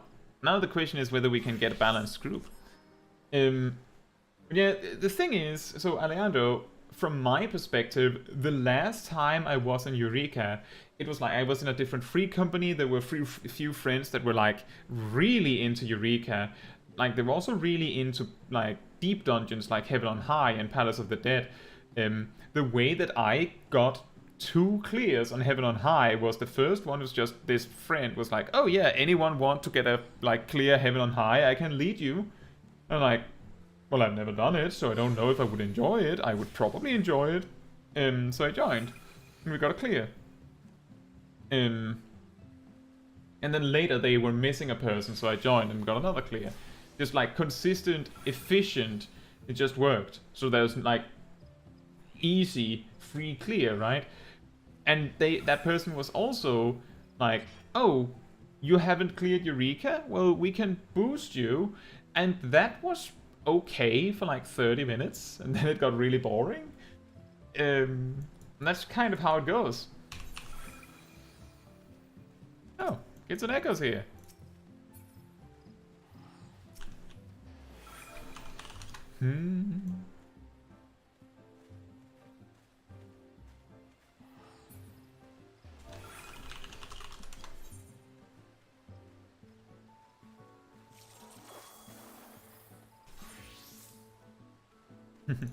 It is funny how you can repeatedly use the wedding ring if your significant other is not online.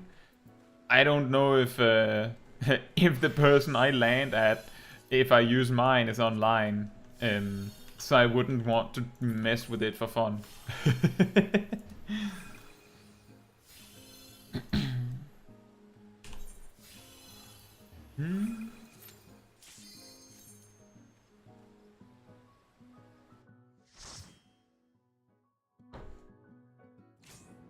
Leviathan? Well, at least it's a trial, so me not having form shift is not that bad.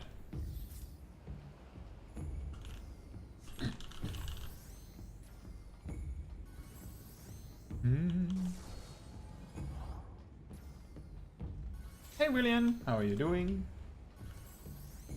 Are we going? Any tankers?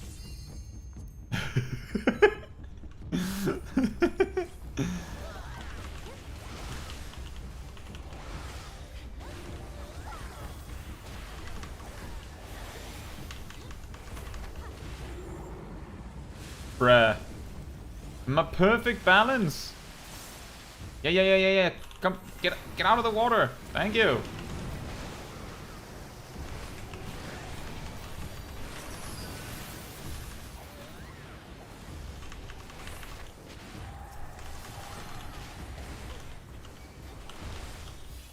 Oh, nice, Million. I hope you enjoy it.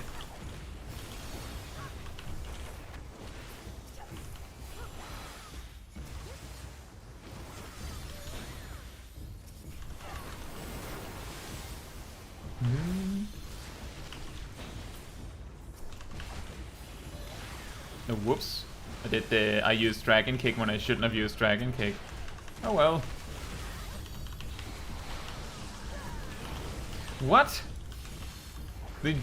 These orbs has a proper targeting reticle. Why? Why? Why do you have to be like that? Click the elemental converter!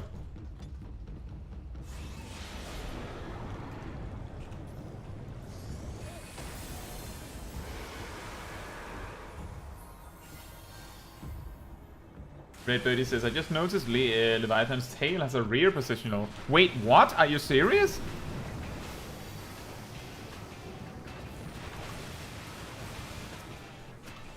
Oh my god!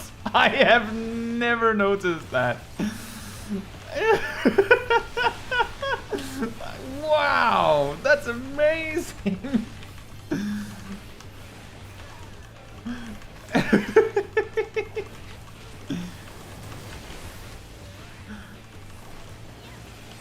It does count for positionals. If it has a proper targeting reticle like this, then that absolutely counts. So you actually, like, melee DPS with positional should actually be attacking the tail. I have never noticed that.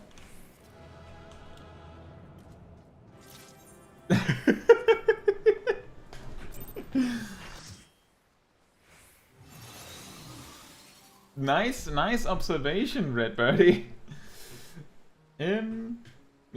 See, Rico says, on a side note, now that I've been playing ranged almost exclusively for a while, it feels really weird going back and leveling a melee job. Yeah, I could imagine that. Don't the so the Kraken in level 50 Sastasha, it has a regular targeting reticle, really? So you can't use back positionals on it. That is that's weird, isn't it?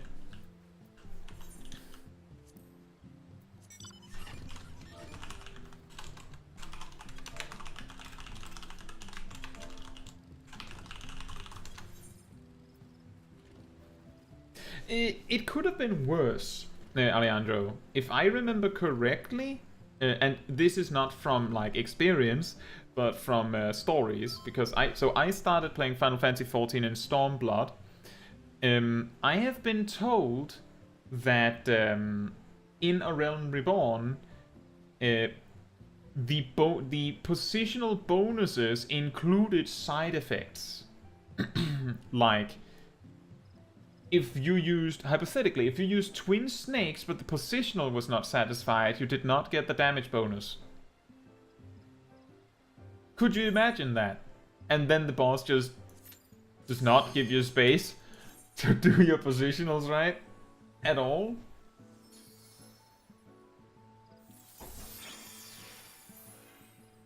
Rico says, now I want a list or a video of these obscure little facts in Final Fantasy XIV.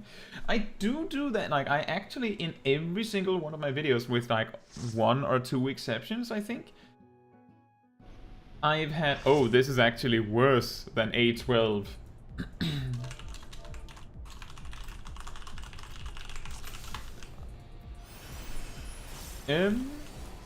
I think?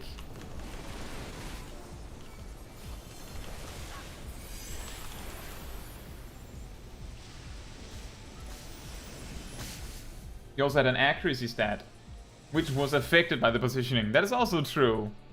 Just like in World of Warcraft, that the reason why melee DPS are behind the boss at all times is because the boss cannot dodge or parry attacks from behind. So that had to sort of come over with Final Fantasy XIV, right?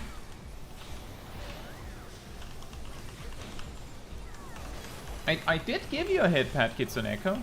I just did it before the previous duty.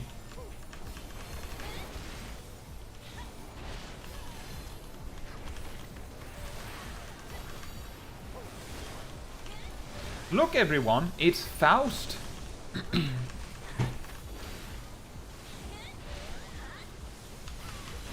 Make sure to use defensive cooldowns, Coco, if you have them. You're gonna need them more for this guy than the boss. Oh boy.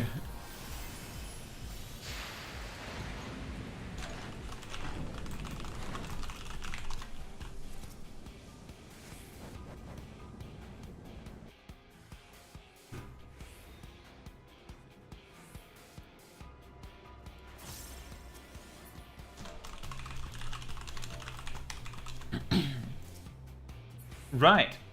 So this boss is surprisingly complicated for a normal. So you can see all the robots on the floor. So the boss will regularly drop down energy generators. These, the tank preferably, so one of the tanks will be tanking the boss, the other tank will be doing this. They will grab these generators and place them next to robots that are like lying on the floor. What you do is you have the mobs follow you over to where the lava is going to happen. You see like the lava like thing under. You can see like one of the quarters of the arena will actually like drop. You want to have the robots die, so you have to revive them and then kill them on the spot that will become lava, and then they will drop down. If they don't, like if you just let them fall in the lava without ever reviving them, I believe they explode for damage. If they don't, like if they don't actually land in the lava in the first place, then the boss will suck them up and he will become stronger, so you don't want to ignore this mechanic. This is basically mostly a tank mechanic. Like mostly the tank has to worry about it. Then, like about halfway or like 3/4 of the way through the fight, a really big ad will just spawn. You have to kill this ad before it lands in the lava. So you have to like move it around the arena so that it does not land in the lava, because if it lands in the lava alive, you immediately wipe. And this is true for all of the ads. The difference is that all the other ads you can easily kill before the lava comes. So you just, like, it sounds like Milo has got this, like, on lock. So it's fine, but it's nice to understand why the boss is the way that it is, instead of just blindly doing something, right? Basically, if Milo's doing everything right, all you have to do is kill the ads when Milo is in position. And there's a good chance Milo can kill the ads himself. Except the really big one. You have to help with that one. You're welcome, Hoshi. Just the other day, I landed in this like solo in normal raid roulette. And I believe I was a DPS. Actually, maybe I was a healer. Either way you slice it, the tanks did not do the mechanic.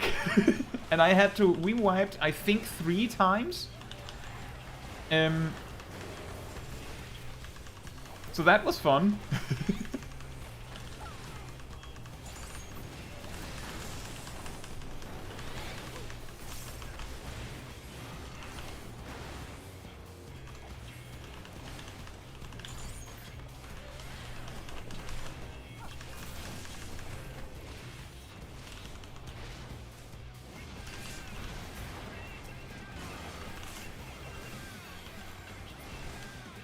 Oh, Shade, be careful. It will chase you. They will chase you. Shade, the doll. I think the doll might be out of position. Yeah, that's why you let the tank do it.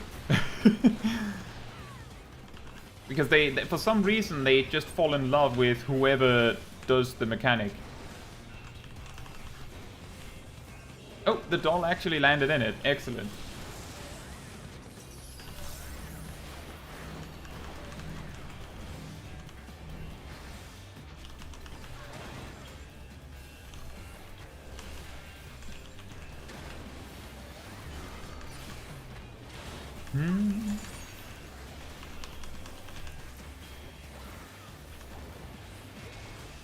Looks like there's just the one ad? Wait, there's a bunch of ads and they're just kind of clumped together. Right, so just leave the rest of the power generators.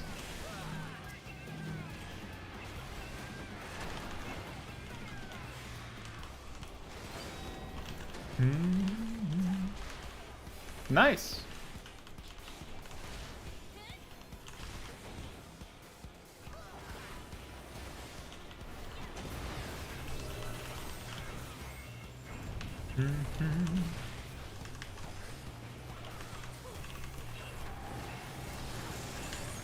Is this when the ad comes down? I feel like this would be when the ad comes down. Because of how low health the boss has. Can we skip that? Is that possible?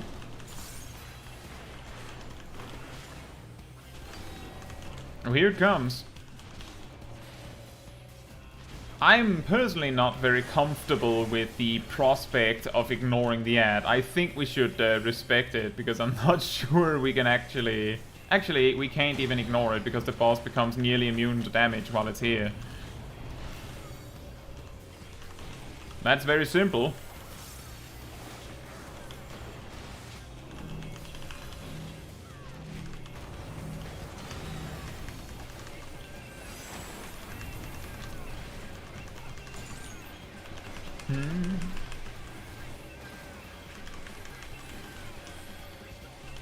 Am I the only melee DPS? It appears I am. Oh, it's continuing to take very little damage until the thing drops in. I was wondering why the boss was just taking no damage.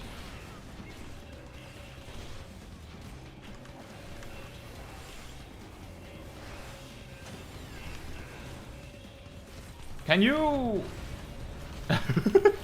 Finally! Maybe that wasn't necessary, but I don't think we would get to use the LB2 if we waited for it.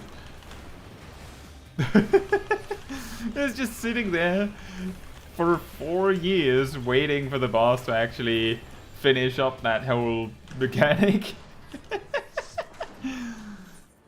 Nice!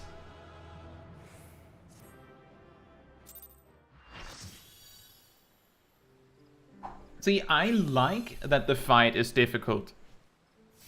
If you can wipe on a boss like that, I think that's a good thing. Like, if you wipe, if you can't actually, if you don't respect it. And you're actually right about that, Tristan. It seems like it wasn't necessary to wake up one of the apps. But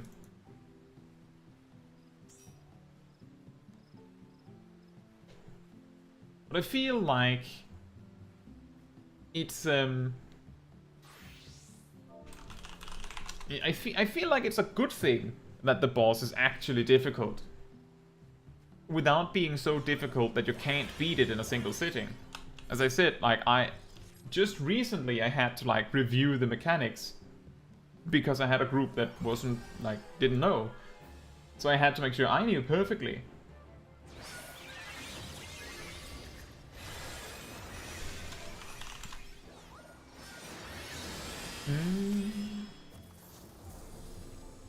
Red Birdie says, especially when you had to hit the rear positional to get the vulnerability up from trick attack, and that is a good point.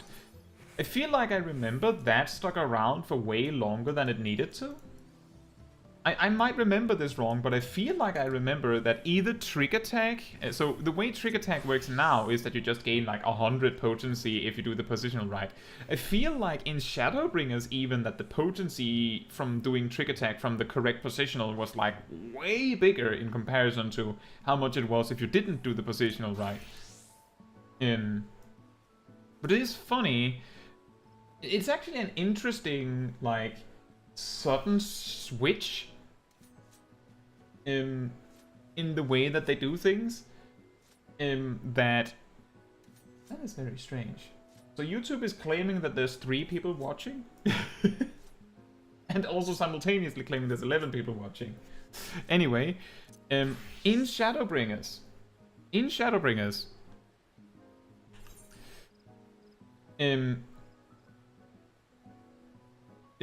what was it? Raiden Thrust was activated or enabled. Yeah, exactly. It's like, well, there's probably more than 3. It's really funny that it does that. Now we know there's at least 4. Very strange. Yeah, Raiden Thrust in Shadowbringers was made so that you only enabled Raiden Thrust to be used instead of True Thrust if you did both Wheeling Thrust and Fang and Claws positionals correctly. If you messed up either one, you didn't get Raiden Thrust, as far as I remember. Then Endwalker comes around, and, well, that's no longer a thing. Monk only has finisher positionals instead of positionals on everything. Samurai, I'm pretty sure Samurai used to have positionals on their step 2s, but I'm not 100% clear on that. But particularly Monk was the one that really hurt. If you've ever seen monks do, like, move their positional like this, like specifically sticking to a specific positional until the very last moment for Snap Punch or Demolish, that's because many of these many of these attacks actually had like rear and side positionals for way too long. Or way too long, rather than they stuck around for ever, and then they got removed in Endwalker. Hasian says, when will we get front positional? We have that now. Goblin Punch does 100% more potency when used from the front. So now, the future's now. Blue Mage.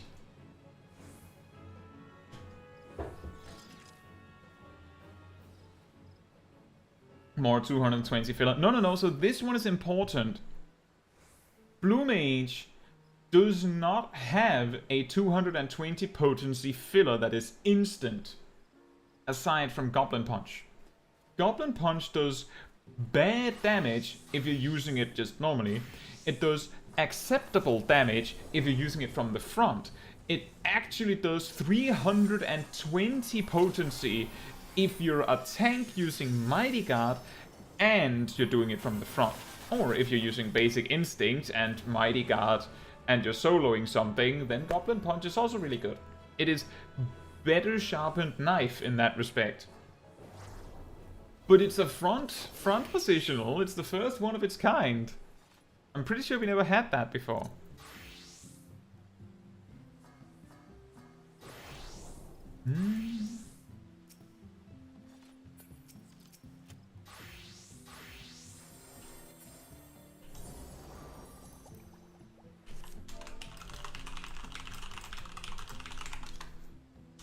Orion says, so it's punching people in the face? Kind of. Well, rather, because it's Blue Mage, you do like this motion, and then you just like summon fists to punch someone in the face.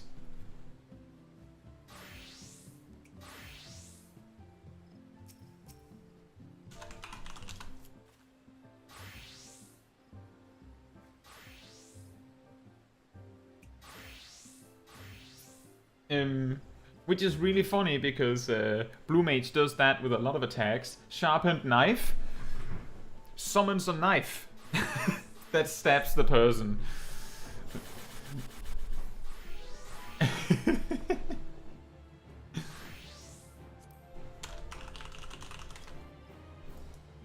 Nope.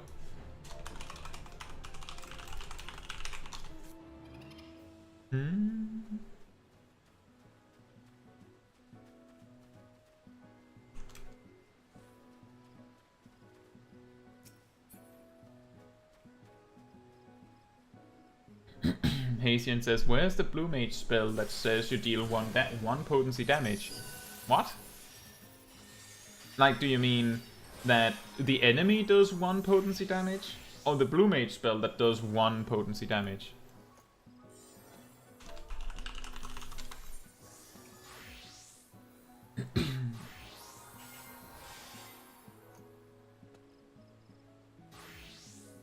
I want a button that swings for 1 potency. I don't think Blue Mage has that. And specifically a strength-based attack, not int.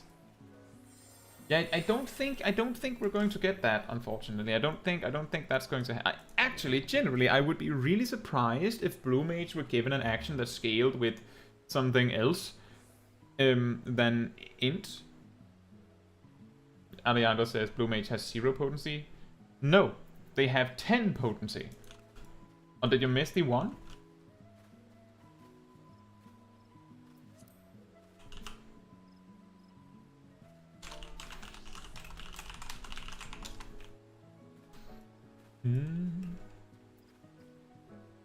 Tristan says the auto attack from Black Mage does 1 damage, right? Yes and no. So yes and no, simply because the reason why Black Mage deals precisely 1 damage with their auto attacks at level 90 is because you gain so little strength from each level up that you actually, like, at like level 1, your auto attacks do more than 1 damage. But because of the scaling, as your level increases, you're expected to have more strength, relatively speaking. But Black Mage gets such a minuscule amount of strength on each level up that they basically have too little strength to do more than 1 damage. At level 90, but when you're like level 1 or above that, it's actually more than 1. We've done this on anyone here has Black Mage at like a low level. If you try and switch to that and strike the level 1 striking dummy, you'll notice that it does more than 1 damage. Almost certainly. It's really funny that it works like that. But if you are level 90, then it will always deal 1 damage.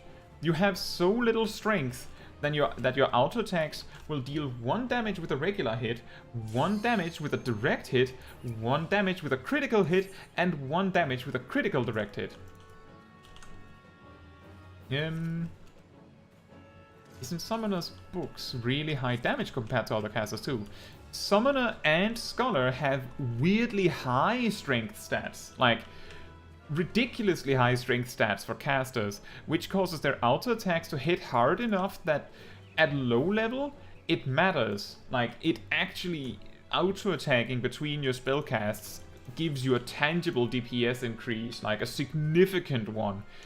As you level up, this value like diminishes, but even at level 90, Scholar and Summoner gains a relevant amount of damage from auto attacks if you choose to do it. Like, when I say relevant, it's more than 0.1% damage, I think. Maybe it is 0.1% damage, but it's like, compare that to Black Mage, where it's basically going to be nothing. If you auto attack on every single opportunity that you ever get in an entire boss fight as Black Mage, you will do less than 1% of the damage of one Fire 4. Like, there's no reason to bother. It's similar with Red Mage in that Red Mage's auto attacks, I believe they do like 20 or 30 damage. It's not incredible, but it's more so because Red Mage has the mobility freedom to attack, or rather to move into melee range a lot more, so it's less of a hassle to do it. But Red Mage actually does really, really poor physical, like, auto attack damage as well. It's more that it's non-zero or not 1, so it's better than not using it, right? It's kind of weird like that. Uh-oh. Uh-oh. I'm dead. I didn't see the ram's voice. Oh. Thank you for the benediction. I didn't see the ram's voice and then I was stuck.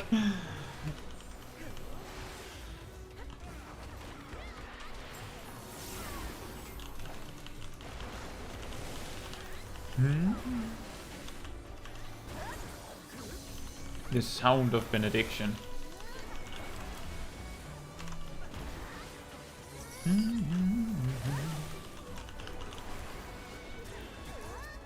Where is the ninja thing? Why? What's happening over here? There's just like a little group of casters just hanging out with the one ad.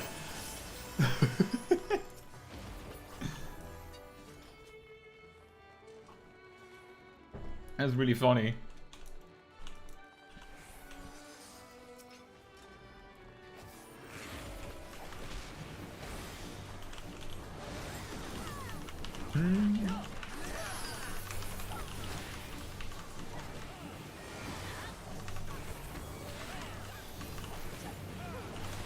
I'll just go front first. I tend to forget which one of the debuffs I have.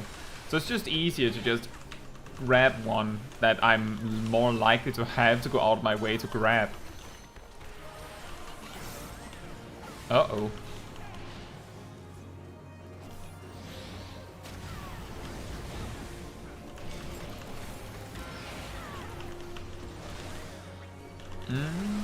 Wait, that doesn't even have a targeting reticle. What's that? Was this the old strategy when a mob didn't need a targeting reticle? You just didn't give it one at all?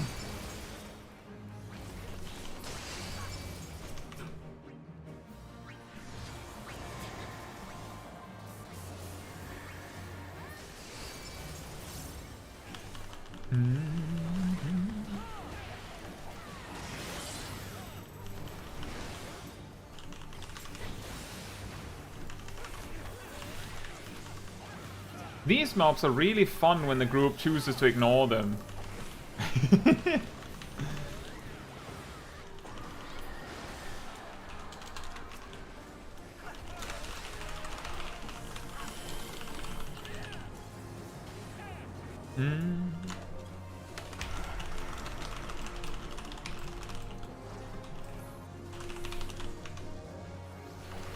Seems like one of the sprouts was confused why they died. I think I wrote it in party chat, and they're in a different alliance.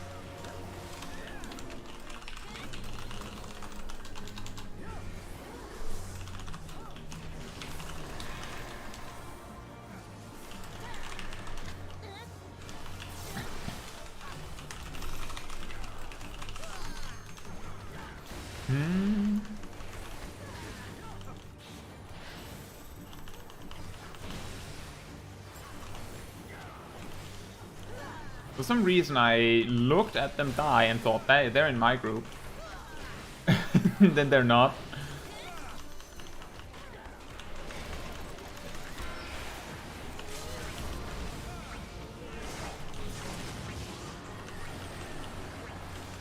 There's a lot of stuff happening here. I don't think I've ever seen those overlap before.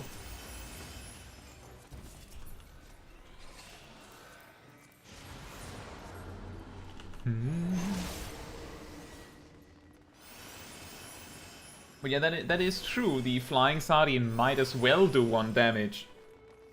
But it is 10 potency.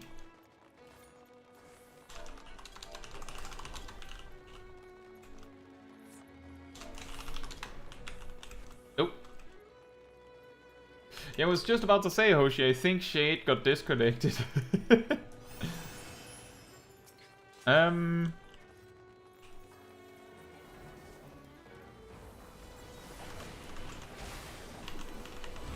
Yeah, so Ymir announced that they used Limit Break. The reason why I say I think it's fine is because on this boss it is pretty common to make use of the ranged physical Limit Break for some of these gates. But it's not always even used. And it's not like it's going to be a wipe if you don't do it. That's why I'm like, it's probably fine. It's just an ad. We just get an ad.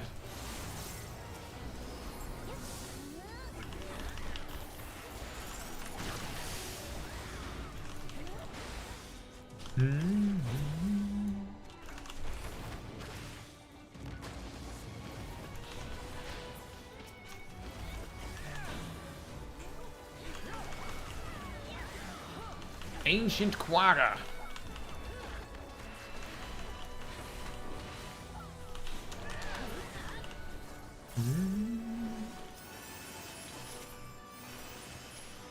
Yeah, nothing to apologize for. When your internet just breaks, that is not your fault. Thoughts says, does Monk feel fun to play now? Haven't touched it in forever. I think it's fun to play. But I might be a bad example because I think all of the jobs are fun to play. But I think it's fun. The thing that I highlighted as something that I think is really good about the job is that you're not punished that heavily for making mistakes, which really compensates for how difficult it is to play the job perfectly when the rotation goes so fast.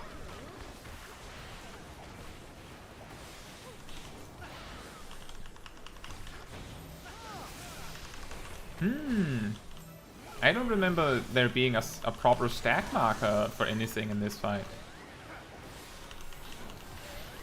I guess that's new. And they added a marker for it.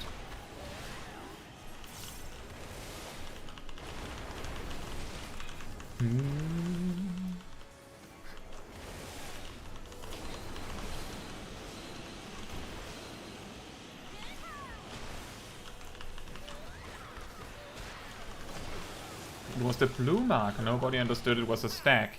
Well, to be fair, if we remember... that is Gelano saying that, by the way. If we remember the weird T-Rex boss from the area, I believe, we can probably agree that the blue marker, meaning stack marker, is... you know, it was a spread marker in that fight originally. I know it came later, but it's more like the blue marker was never consistent.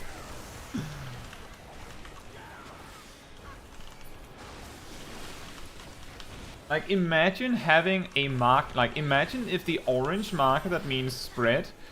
Every third fight that used the marker, it would instead be a stack marker.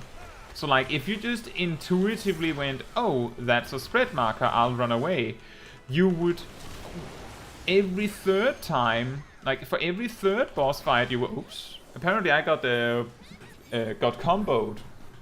I thought it was safe, and then I wasn't. But if a marker is inconsistent, then it's basically useless.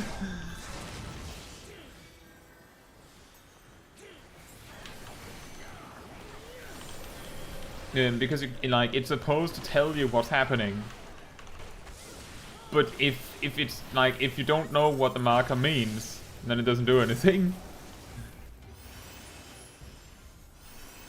The specific fight I'm talking about with the T-Rex is so in the area there's this fight with this like T-Rex looking thing, and then slimes spawn, and when it picks up a blue slime, it used to give you a blue marker. When it picked up an orange slime, you get an orange marker, you know, the classic spread marker.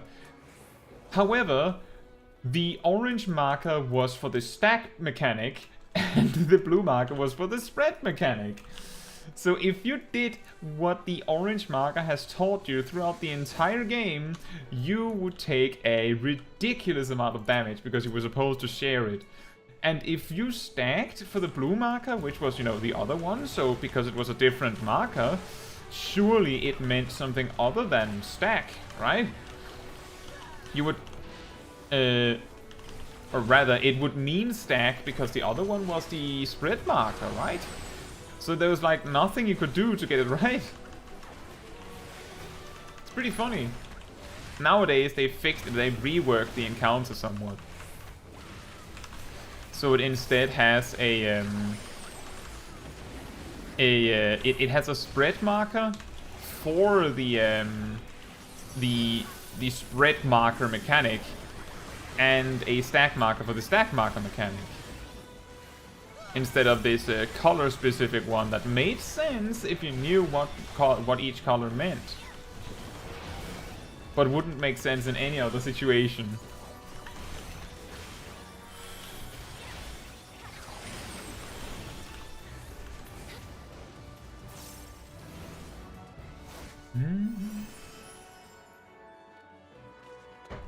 Oh yeah, we're the belly group. So when the purple orb appears, we run over to it and get made small. And then when the purple goop appears, make sure you're small, then step in it and get eaten. That's what we're doing because we're the belly group. And also be careful standing right behind the boss. It's going to tail swipe you. Exactly, Thos. Well, actually, not entirely accurate. I'm pretty sure it's A, all in the belly, B, belly, and C, calls for getting into the belly.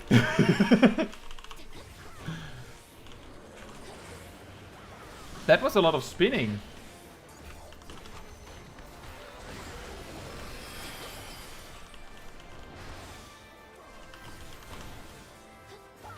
Yeah, exactly, Red Birdie. Oh, there it is. Gastric juice.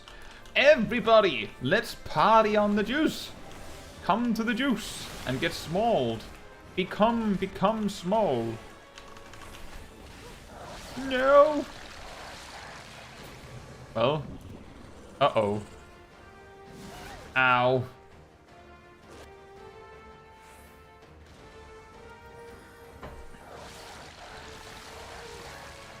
You know, it occurred to me, you're making the boss waste like several seconds of boss mechanics every time you make it go and eat some people. So I wonder if there ever was, back when this was like more like current, I wonder if there ever was a strat of like gradually having people step into the belly so that you like really wasted its time. Always get in the belly. Belly, belly, belly. And come on, and get in the belly.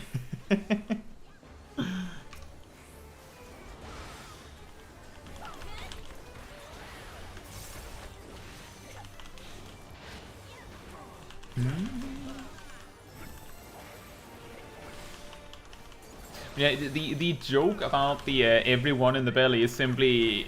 It comes from the fact that a lot of people think that just saying the order makes everyone do it, but you know, remember that when you're on Labyrinth of the Ancients and you need to have A go to the lane and the B has to go to the B lane and the C has to go to the C lane, even though you put up the markers and even if you remind everyone to step into their lanes and everything, there will always be, almost always be, like that one guy that don't know which party they're supposed to be with, and they don't actually know if they're even the correct group. Like, they're just standing there from, like, I don't know, Team B, and they're standing surrounded by Team A players, and they don't really worry about, huh, they have a different colored name than I do. Strange. They don't even think about it.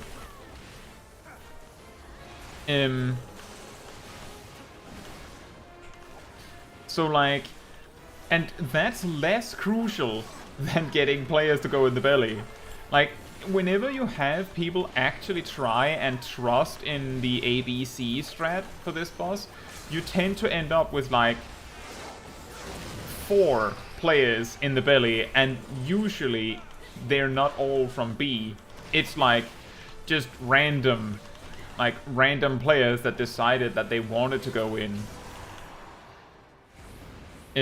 So that's why the common joke is to try and convince everyone to go in the belly instead, because then you might have a full party in the belly when you're done. If you're lucky.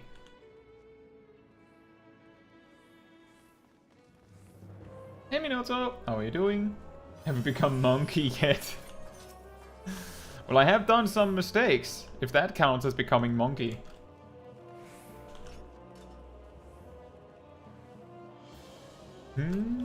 Also, how are you doing, Minato?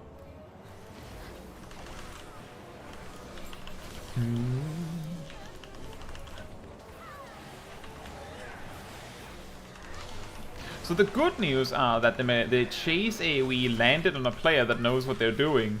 The bad news are that they landed on a player that knows what they're doing.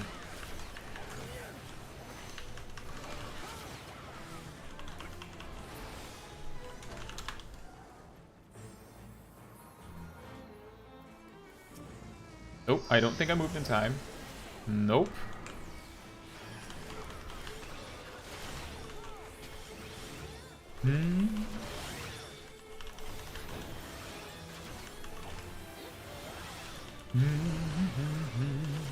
Oh, this mechanic is always fun when you have too many melee players, right? Oh yeah, by the way, someone earlier in the stream asked about bosses that are like bigger than the arena. How can you tell that they don't have that they don't need you to do the positionals correctly? You can see the arrows inside the inside the circle here. That means that they have a close targeting reticle, and that means that they don't need you to do positionals correctly.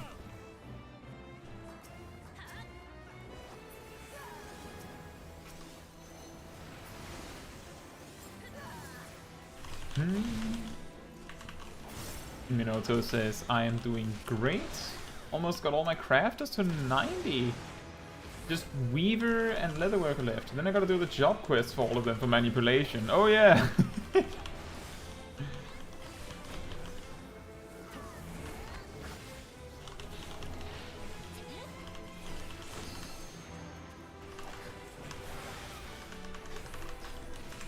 Yeah, that is always expensive to level all of the crafters if you want to do it quickly.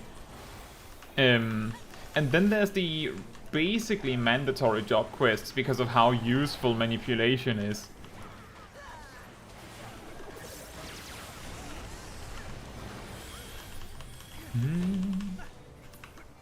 Oh.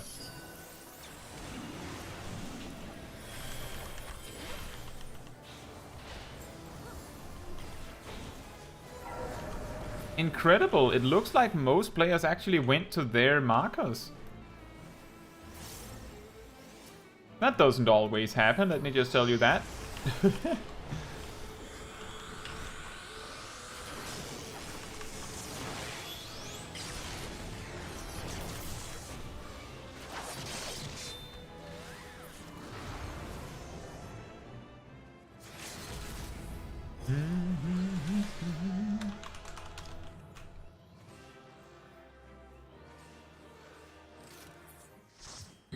We had a pretty good group, yeah.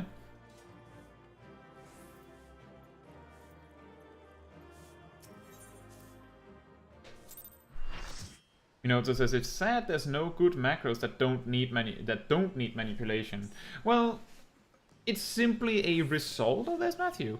It's simply a result of it being good.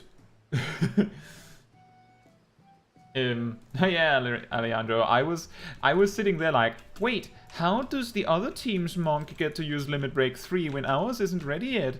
Wait, why does the ninja get to use their Limit Break 3? Why is ours not ready? And then I'm pretty sure the reason we didn't have Limit Break 3 yet was because we lost the entire Limit Break bar when Shade disconnected, which is a sad result of how the game is, that if you're down to 7 players, the limit break resets. We didn't need it, but it was just a funny observation that that's how long ago that the mistake that led to us not having limit break 3 happened. I think.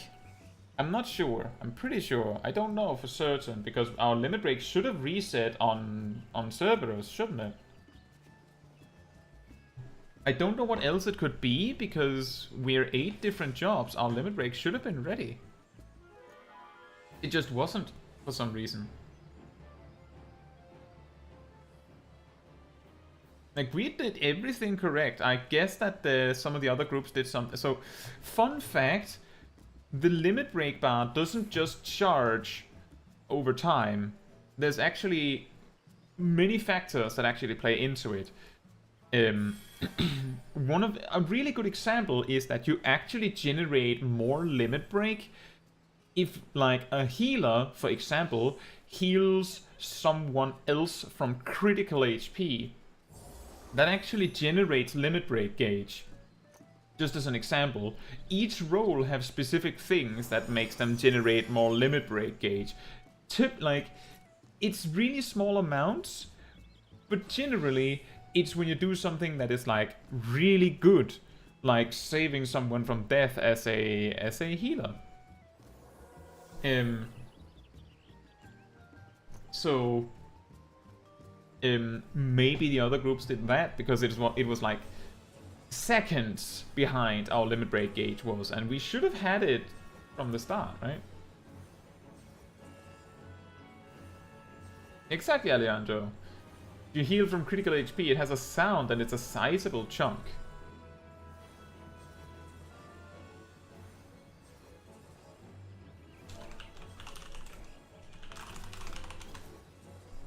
It also says anyone else dying to see 7.0 as much as I am this Friday. I'm excited to see it, but in my experience, it's not like, well, not exactly in my experience, but more like I'm imagining that there might not be that much we'll see. Like, I'm guessing that we might get an impression of where we're going next. In the story, maybe we get a glimpse of one of the new jobs that are coming, which would be really cool. But there will... I'm pretty confident that we're getting 2 new jobs, simply because there has not been an expansion to Final Fantasy XIV that has introduced less than 2 jobs. Ever.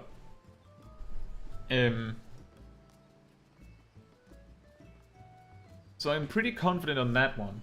There's also the possibility, I think that was what Gelano was saying, maybe we get to see the Hrothgar females? I'm pretty sure I think they showed off the male Viera in a trailer a bit like this, or showed it off at something like this. Nice thoughts. I hope you enjoy. And I also agree with that, Alejandro. I'm pretty confident that the story is going to be fine and perfectly nice, and we don't need to worry about it. So I'm more interested in the mechanics of it all. Like, I want to see what jobs we get, and I want to see if they have any job changes in mind for the existing jobs. This was something that I said, that I've talked about at least a few times, is that there's nothing wrong with the 2-minute burst meta. It's, once you've learned it, it might get a bit dull. So I feel like I'm not the only one who's hoping that maybe they add a little bit more that doesn't go in the burst, like more filler stuff. Because if you like, if at level 100 every job gets a 1-minute cooldown that does damage, that one is just going, thank you, goes in the burst.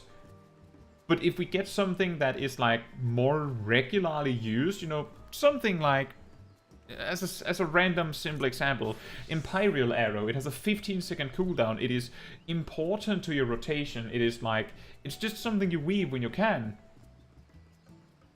But because its cooldown is so short, it isn't a part of the burst, so to speak, because it's just part of your rotation as a whole.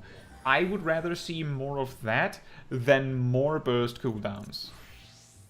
Because once you have optimized a job to like maximize your burst, what's going to happen is that you're going to like, if you're playing Warrior, for example, you might use Fell Cleave once or twice without doing it in like a burst every minute of some sort. Because you can stockpile all this for the actual burst, and that makes most of your rotation as a warrior just 1, 2, 3, 1, 2, 3, 1, 2, 3. Oh yeah, punch! 1, 2, 3, 1, 2, 3, 1, 2, 3. And that's a little bit boring. Nothing wrong with it, but it could get a little stale, right? And that's why I want to see, like, I don't want more burst. I want anything else than that. That would be more interesting. I want more things that just fill in your rotation. And I hope that they have an idea, simply because the 2-minute burst rotation, like for newer players, it's not so bad because you have that whole like learning curve to get there first.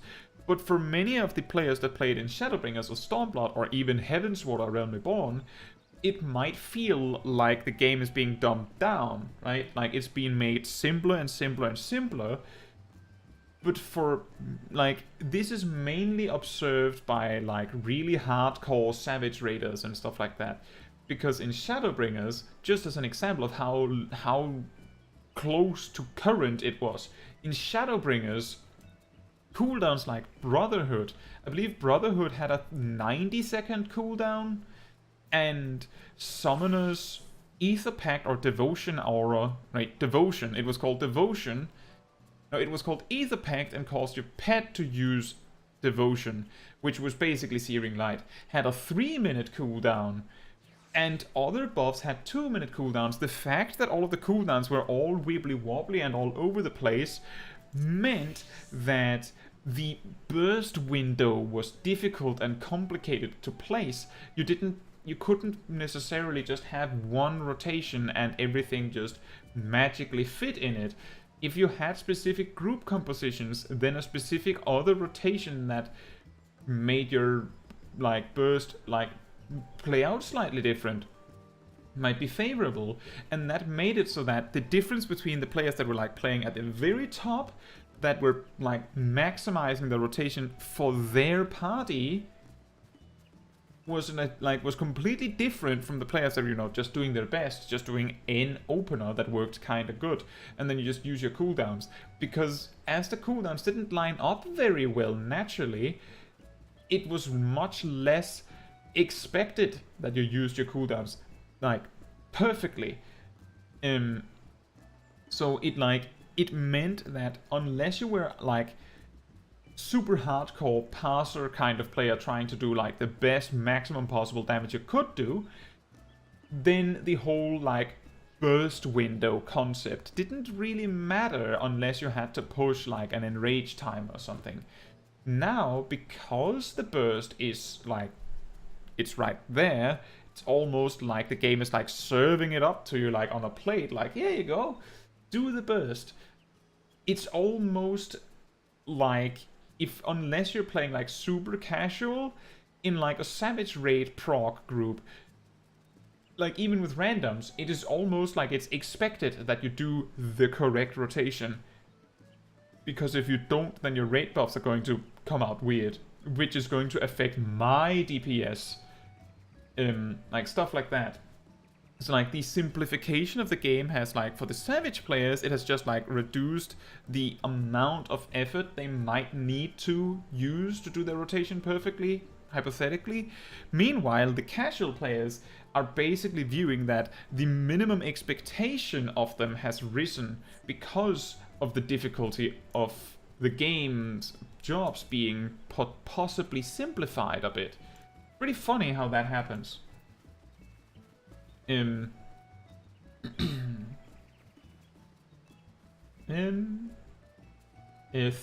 Thoth says, do you think we'll get another physical range job?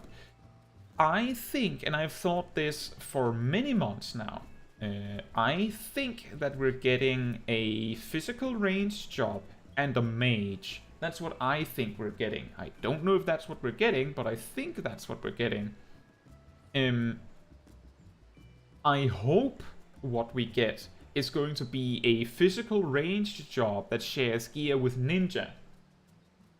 That doesn't make much sense, but then again it does, because that means that Ninja isn't like a job that just has its armor for itself, which is a good thing because that means you have more options.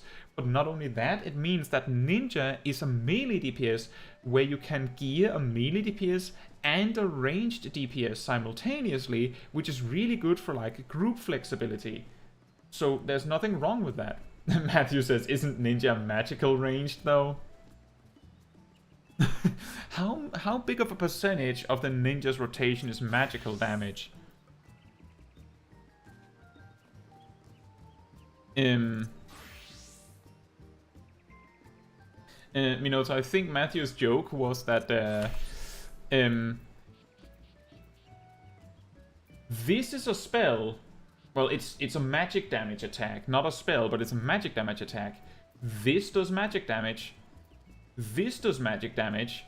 This does magic damage. This does magic damage, I think. Well, maybe not. This does magic damage. This does magic damage. This does magic damage, and this absolutely does magic damage. This does magic damage, even though it's a punch. This is magic damage. This is magic damage, and this is magic damage. You can test it on a dummy. Yeah, absolutely. Magic damage. Physical damage. So the joke is that nearly all of your attacks are magic damage. Like, the vast majority of your attacks are magic damage. So Ninja might actually be more of a mage than a physical, like a physical attacker, is the joke. But it is dex-based, which is the reason why I say I want to see a ranged physical job that shares gear with Ninja. Because that would still work. I'm hoping, personally, that either the mage or the ranged physical, don't care which one, but I hope one of them is like a dot-centric job. Like, applies dots, manages dots, the dots actually have a direct impact on your rotation. It's not just damage. Like, the entire job revolves around these dots. I want to see that, like something a bit like how Affliction Warlock in World of Warcraft retail is like. It's basically put up your dots and maximize the damage of your dots. That's what you're doing. That would be interesting, and we're missing a job like that really heavily, because like the closest you get to a dot job right now is I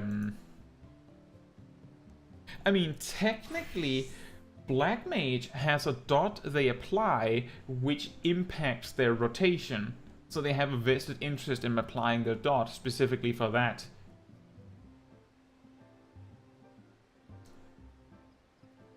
Yeah, no one else has that. The only other one that has like a there are other jobs with dots, but all of the other jobs with a dot don't actually care about the dot more than it does more damage than my non-dots.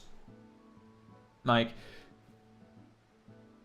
you can do the calculations and figure out that it is typically not worth it at max level, but it is a genuine consideration that, should I just spread Thunder to everything so that I can use Thunder more with the Thundercloud procs?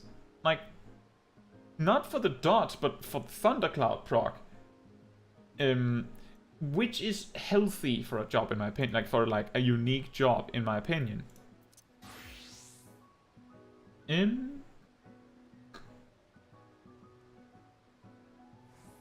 I also remember that they actually brought up a long time ago by now, but they mentioned that they had an idea for another limited job to go alongside with Blue Mage, and that was Beastmaster. And like, I remember them actually, like, I think it was Yoshi P that talked about it briefly. I'm pretty sure that he did. They didn't talk about any details about how they were going to go about it, but simply going, Beastmaster would work really well as a limited job, and we might add more limited jobs. And this was back when Bozja was still very, like, fresh in everyone's mind. Many of the humanoid bosses in Bozja are Beastmasters. They use a one-handed axe and a shield. That is new. Like, that could work. That could work. And Umia says it's actually 1, 2, 3 star. 1, 2, then 1, 2, 3. 1 Lego, 2 Lego, 3 Lego. I remember back when, so I was a summoner main before Endwalker, so I of course looked in the in the balance, and I remember like they basically had just taken all of the summoner advice, all of the guide stuff, thrown out the window, and basically replaced it with this meme picture with the Legos. Like, that's your rotation. Something like this.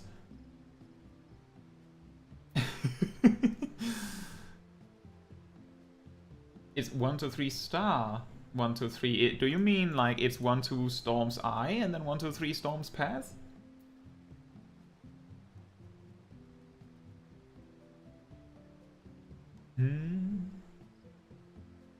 Minoto says, I came into Final Fantasy XIV during 6.1, so I don't know what it was like without the 2-minute bursts.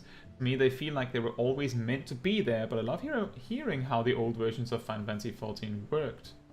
My friend played a ton of 5.4, and they've told me how Shadowbringers played. The thing is, so it's impossible to understand the difference if you never experienced it, right? It's very satisfying to get your burst perfectly right. It's very satisfying to learn your opener, get it right, get the 1-minute burst right, get the 2-minute burst right, and get that massive damage. It is very satisfying to get that. But the reason why it is satisfying to get that is usually because it was difficult.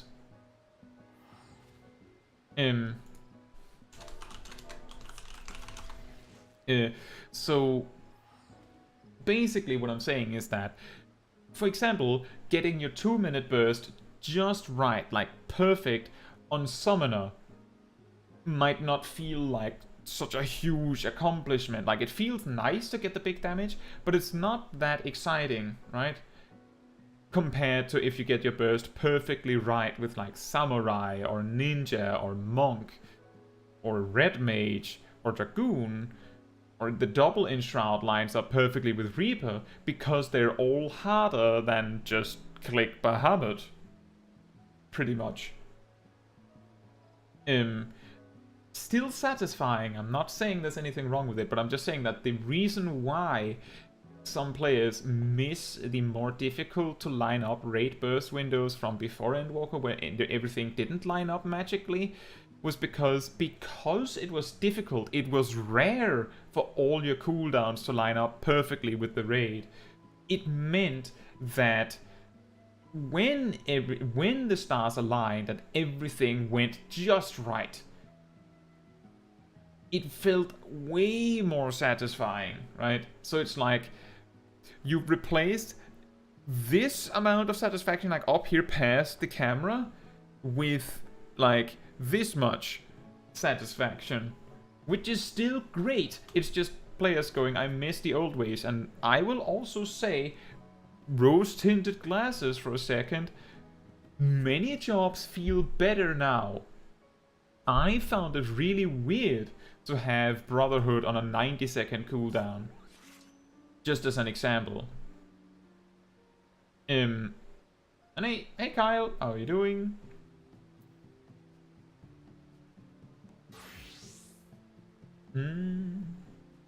Matthew says, it looks like Ninja is about 40% magic damage. And Paul says, what I miss most is tank stance dancing from Stormblood. That one is also one where I'm like, I thought it was cool, but it wouldn't work very well nowadays. I'll explain that in a moment.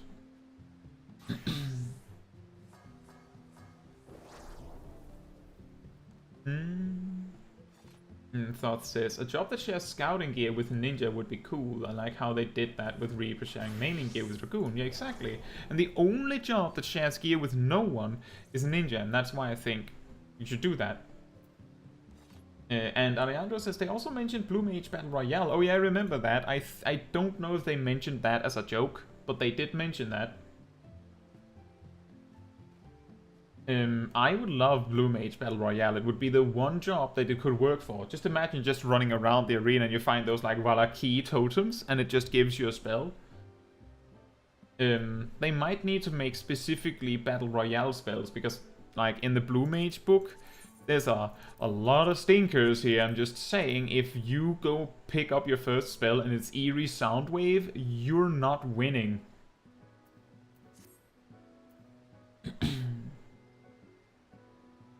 Oh, and Emir left. Well, I hope Emir's still in the chat so I can say good night to you.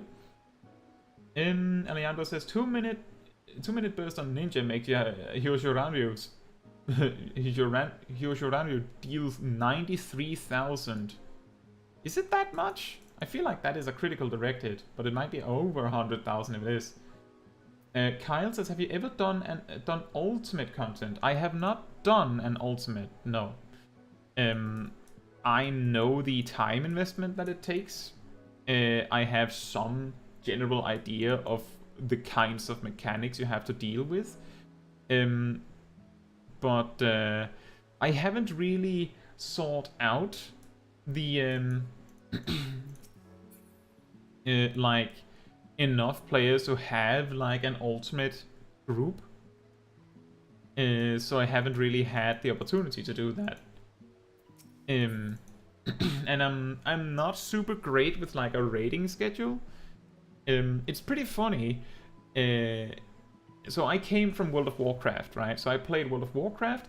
In Wrath of the Lich King, I raided a little bit. In Cataclysm, I raided I had a friend that like I met through school that was like more a raider. And when he joined me, like playing on my server in Cataclysm, he was like, "Okay, we're joining a raiding guild. Of course we are." I'm like, okay.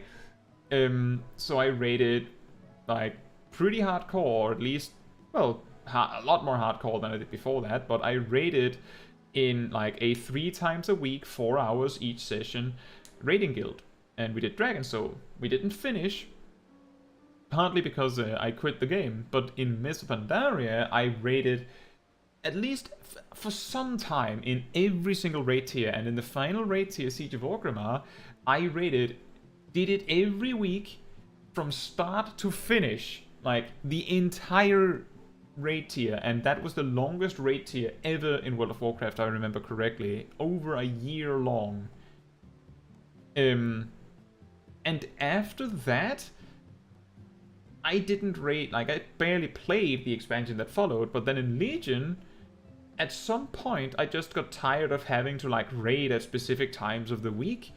But every time I started playing, I would somehow inadvertently find myself in a raiding guild because of the friends I had. Like they were like, "Oh, can you like because I was apparently incredibly good at tanking in World of Warcraft. They were like, "Can you like just sub in this one time? One of our tanks is like sick or something." And I'm like, "Okay, just this once." And then like I was so good that like maybe they actually wanted me in the raid team, and that actually happened more than once. So I was like, I don't want to be in a raid team, and somehow I managed to land myself in a raid team anyway.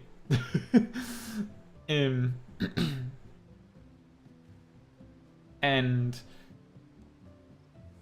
in Final Fantasy XIV, I've simply just gone over and gone, I don't really want to be like in a Savage raid team, because I want to choose what I want to do every week. Like if I was in a Savage raid team, hypothetically, and I streamed it, then it would mean like if we raided once a week, then it would mean that like let's say every Tuesday was Savage raid stream night, and at some point that would probably be very boring. And if we raided 2 or 3 times, it would mean that 2 or 3 streams a week would be Savage raid stream, which eventually would be very boring, right? Meanwhile, because I'm not like in a group that does content every week, I just choose what I want to do. Like I think this would be fun. Like sometimes when my friends, we can figure out a day where it works to do a mount farming stream, we do that. Because it's fun. It's fun for us. I feel like it's fun for you guys. It leads to a lot of silly shenanigans. It's funny. I think it's very chill stream. I think it's great. But if I was Savage raiding, I would spend the majority of the stream like not reading chat because I need to focus on the mechanic, and I have tried. in like a party finder style, but I have tried it. Alejandro says it is 93k base with no crits or no directives. Fair enough. Orion says our raid hours were 3 days a week, from 8 to 11, and we were a semi-hardcore guild, which is like saying you're casual without saying you're casual because it's a bad word. Well, 3 times a week and 3 hours, that's still 9 hours of raiding. That is quite a lot. It's not hardcore, it's not casual, it's simply a raiding guild, I think, at that point. Alejandro says, welcome to Tank Jail. I'm a tank main in Final Fantasy XIV. I probably play warrior more than any other job on a weekly basis. In World of Warcraft, I mained tank in Wrath, I mained tank in Cataclysm, I mained tank in Mr. Pandaria. In Legion, I played every single tank job capable of tanking except Paladin, and mained all of them at some point. Well, actually, except Paladin or Warrior. And mained all of them at some point. And I mained them as tanks. So I'm not in tank jail, I was more like in raiding schedule jail. And yeah, exactly, Alejandro. Savage raiding isn't that good stream content because you could watch anyone. Like, the only way that Savage raiding streams become entertaining is if the group you're watching is entertaining Savage raiding, because the content itself is not that entertaining when it's been done, right? Minato says, I have to ask, I know WoW isn't the best as it used to be, but do you think Microsoft might be able to bring it to a better state like Elder Scrolls Online? They seem to have basically gotten Activision Blizzard King, and I didn't know you were from WoW. After hearing your story, I had to ask. I don't know. Right now, Dragonflight was a case of me going, oh, they're bringing back talents. That is really dumb, because they removed them in Mr. Pandaria for a good reason. And the reason that they removed them is part of the reason why World of Warcraft Dragonflight isn't as impressive as it could have been, I think. I can explain that reason if you like. And then it's just, I believe Dragonflight is just not that incredible. Oh, Kasadi's here. I haven't tried it though. I found it hilarious, like actually incredibly funny when I read recently that a support damage dealer job was specialization was added in World of Warcraft, a new specialization to the new class, and it broke the game. Like it was so overpowered that they needed to hotfix nerf it because it was too good. Let me put it like this. Imagine if raid buffs stacked, like identical raid buffs stacked. Remember, they stack multiplicatively. I'm pretty sure that stacking dancers might be a thing if that were the case, and stacking astrologians would be a thing. Simply because, like, multiplicatively stacking raid buffs is crazy, and you just have 2 astrologians and 3 dancers. They're all using dance partner on a samurai, and the astrologians are just dumping all of the, like, they're actually drawing 3 cards and just giving them to the samurai, because remember, they all stack. And then use divination, and then the samurai just uses Midara Setsugeka and actually cleaves a hole in the time-space continuum and just delete the boss off the face of the earth. Which would be hilarious. But I don't know if Microsoft can fix it. I don't know. It would be nice if they can do it better, but I don't know. Because a lot of the things that the current player, like, so the thing is, the current player base of World of Warcraft Dragonflight are playing it because they like it. If Microsoft comes in and just changes everything because they think this other thing is better, well, the players that are currently playing it because they enjoy it might leave because the game has alienated them, and the players that already left for a reason, and they might not necessarily come back anytime soon, and World of Warcraft would need to like survive that transition. So like any change Microsoft can do would have to be like over a long time, and I just think World of Warcraft is like really far away from where they need to be, in my opinion. Paul says, I think the older you get, the less time you can commit to raiding too. I haven't even touched this tier and I loved Savage before. That is actually a good point. For me, I do have the time to Savage raid, but it's more like, so I stream Final Fantasy XIV right now. I might play Final Fantasy XIV when I'm done with the stream. I might play Final Fantasy XIV when I'm no longer like recording video or something, but I also like to play other games, and if I'm suddenly like, oh, I have to log in for like 6, 9, 12 hours a week to raid, that means that on top of all the other Final Fantasy XIV specific stuff I do, I would be forced to play an additional 12 hours of Final Fantasy XIV, which is not necessarily a bad thing, but as I've used this analogy before with Crystal Tower Alliance Raid Roulette. If you're served cake every day, at some point cake becomes a little boring, right?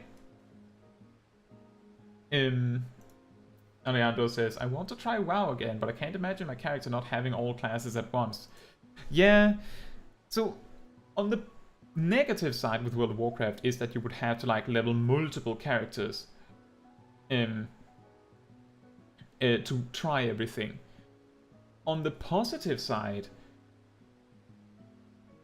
every class has far more options.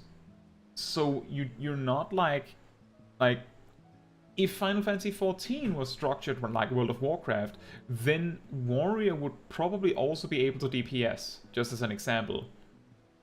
And they would probably have options that would modify their rotation in different ways, because only Warrior is too specific for most players. Just only Warrior, maybe a bit too much. Even if you're a tank main, it might be fun to switch things up every now and then. So that is like one of the positives of World of Warcraft. The unfortunate reality of that is that one of the downsides of having extremely wide customization options, and more precisely a talent system, is that it's very difficult to balance. The reason Final Fantasy XIV is so efficiently balanced and most jobs are equally viable for the most part is because the development team knows precisely how you're going to play the job. Because there's only really like one optimal way to play the job. And the only time where something like completely throws it off is when the player base discovers something that the developers didn't know. If the developers know, then they've balanced around that fact, right? So that helps.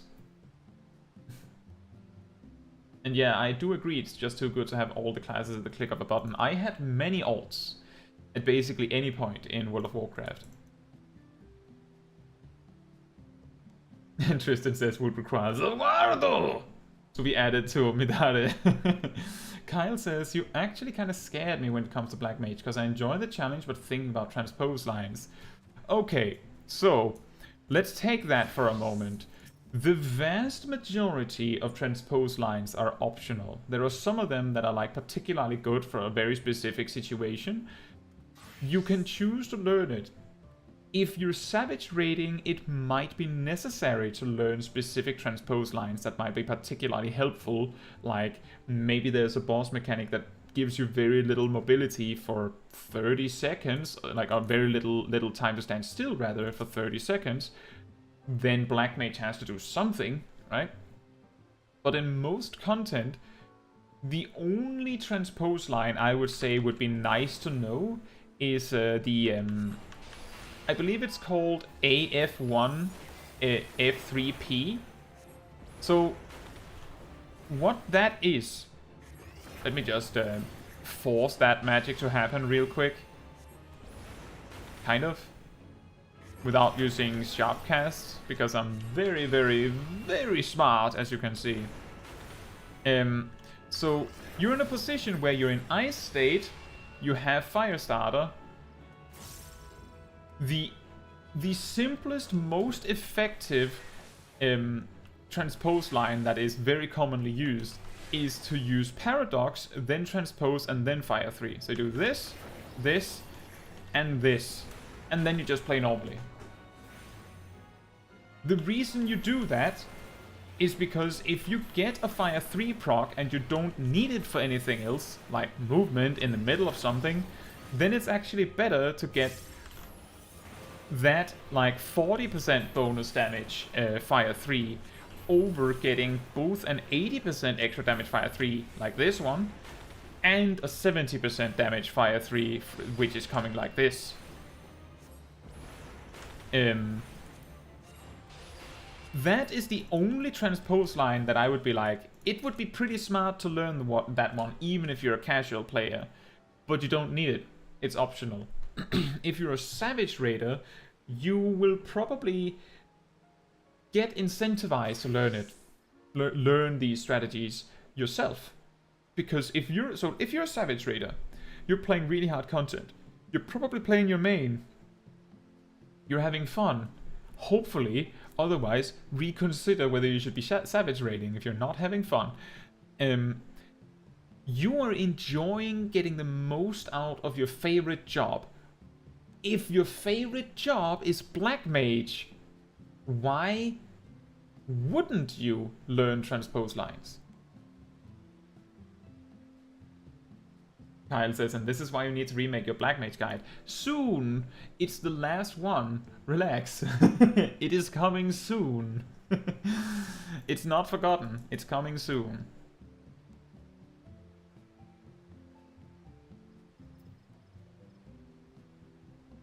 And yeah, exactly as Kosari said. Like what a wise man once said. Players will eventually optimize the fun out of a game. Precisely.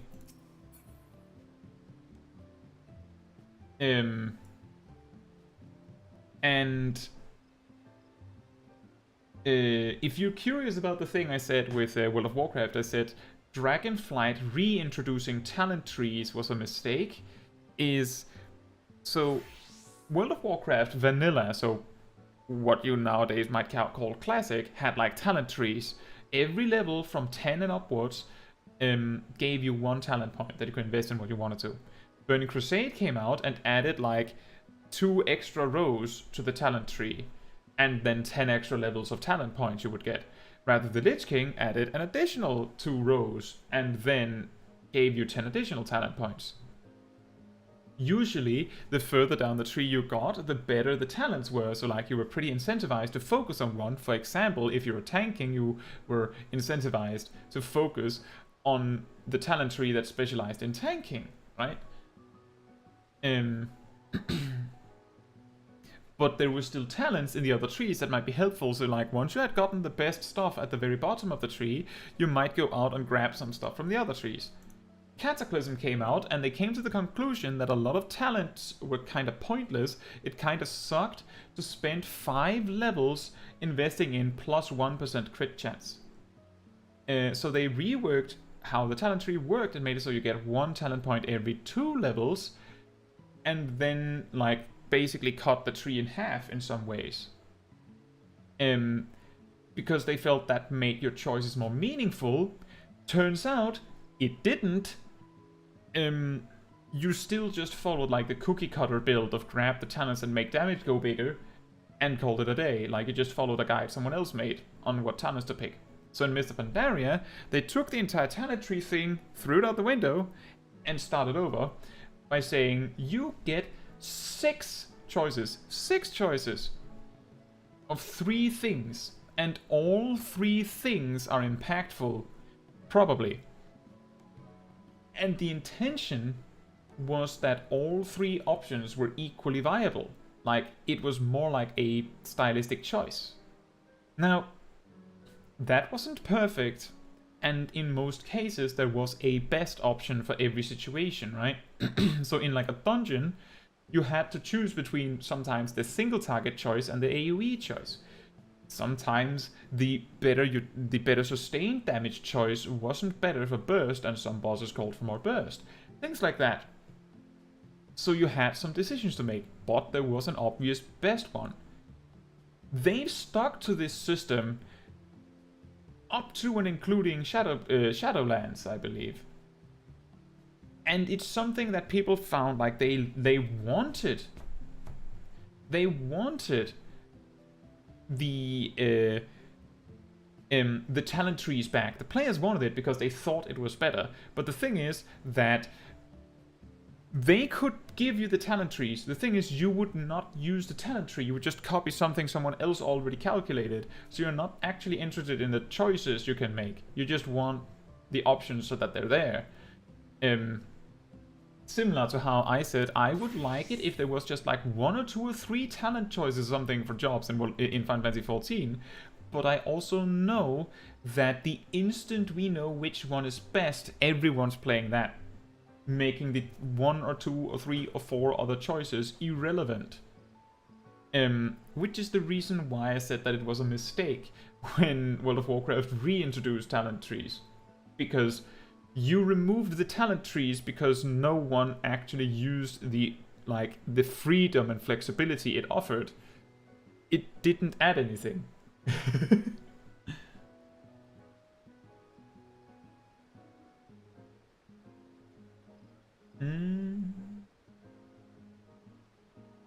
Tristan says, just do what I did, Kyle. I started playing Monk 1.5 weeks ago, and suddenly Kyle does a Monk week with stream and rework video. Yeah, exactly. It's funny, nearly every time I make job guides, there's at least like a few people that go, huh, I just picked this job up.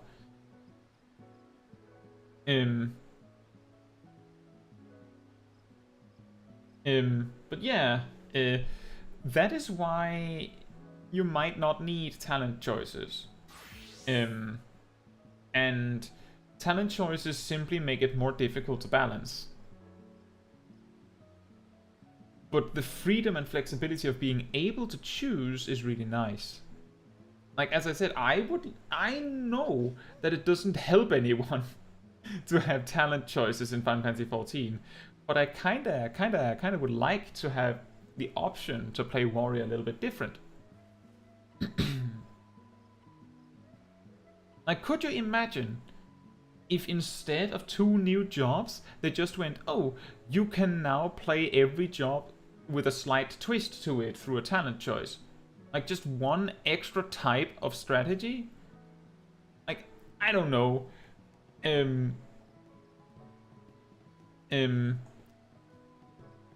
Maybe make it so that warrior has even more focus on their burst, or less focus on their burst. Like, make it so that, I don't know, Storm's Eye becomes passive, but then something else changes to add complexity elsewhere. Like, maybe something like that. I don't know. I'm not a class designer.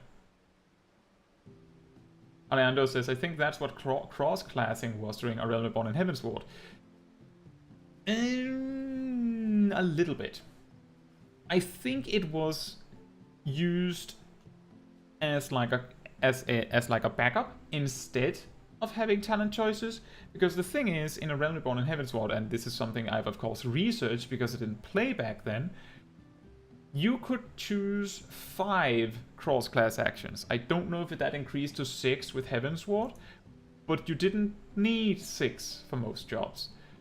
I remember when I looked into Black Mage, there were, I believe, 6 or 7 options, and 2 of them were useless. So there wasn't really any choice to make, right? You just took those 5, and even if there was a choice, you had the exact same case of, well, you just figure out which 5 are the best, and then you just choose those. I feel like they did it better in Stormblood.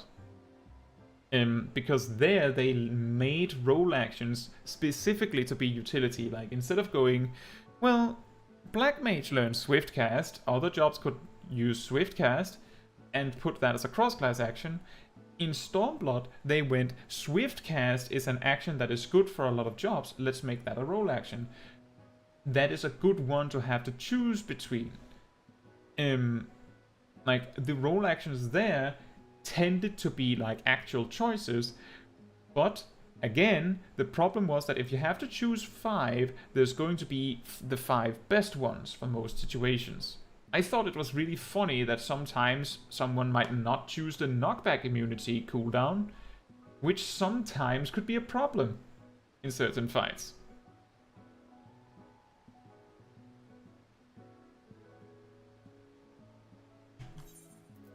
But the problem was that if you can only choose 5, then it doesn't matter what the developers put into the game. You're going to pick the 5 best. And someone will tell you, maybe me, will make a guide telling you what 5 are best, and then you'll just use those. So what I'm getting at in a very roundabout way is that in MMOs, especially MMOs where other players are impacted by your performance, players are almost incentivized, if not required, depending on the toxicity of the community, to choose the best build. So yes, sure, maybe in this really flexible MMO you could make like a mix of a mage and a warrior if you like.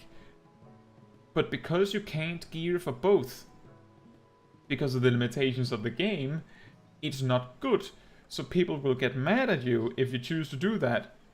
So it's better to just be a mage or just be a warrior or something like that, right?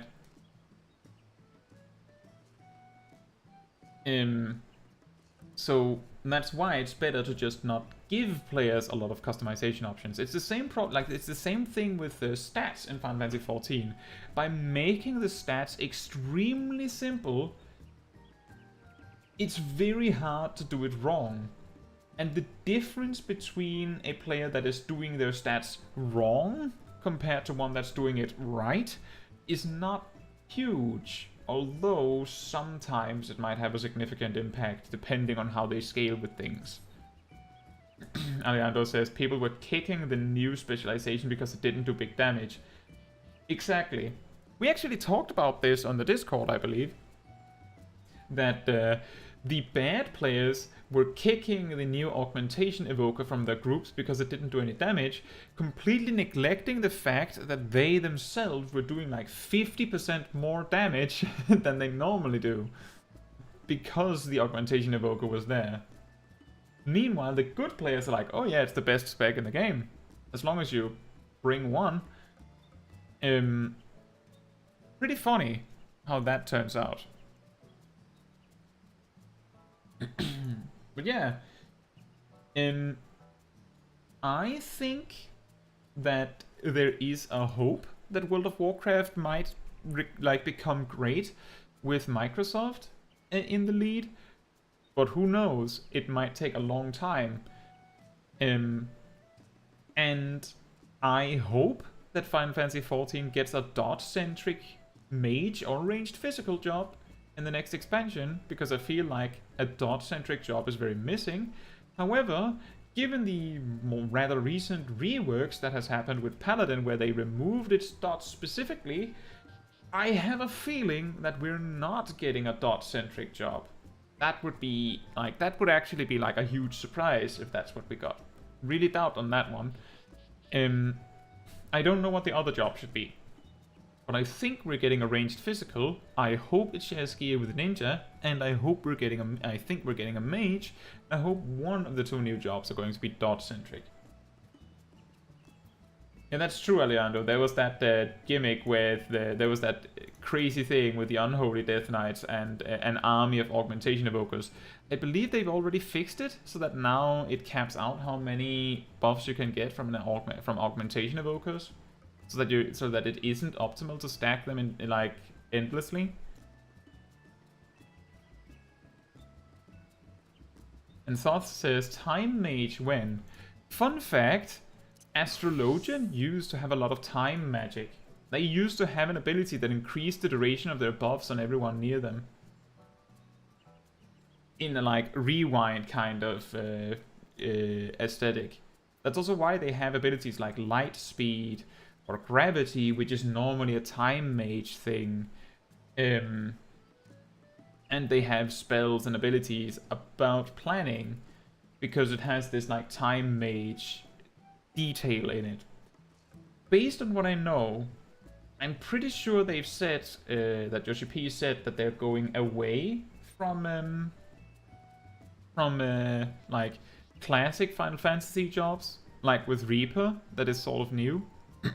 They want to make like new styles of jobs, which is understandable.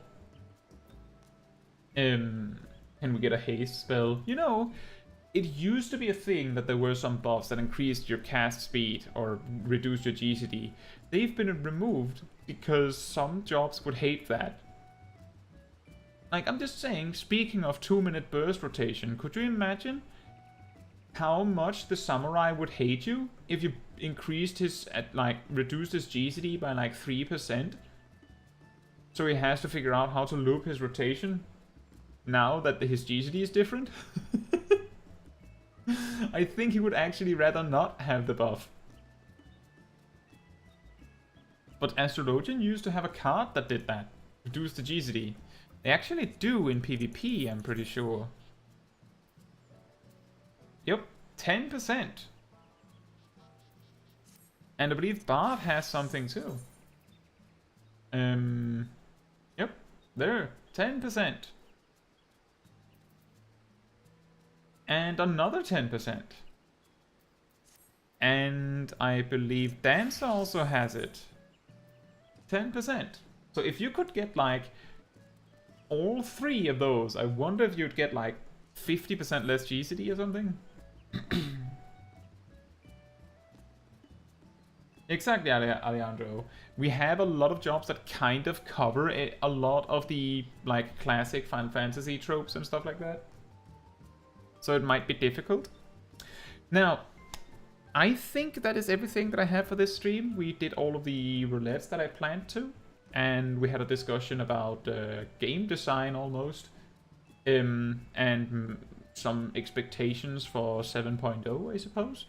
If you enjoyed this stream and you would like to see more of the people you've talked to in the stream, then there is the Discord community server, which you can join.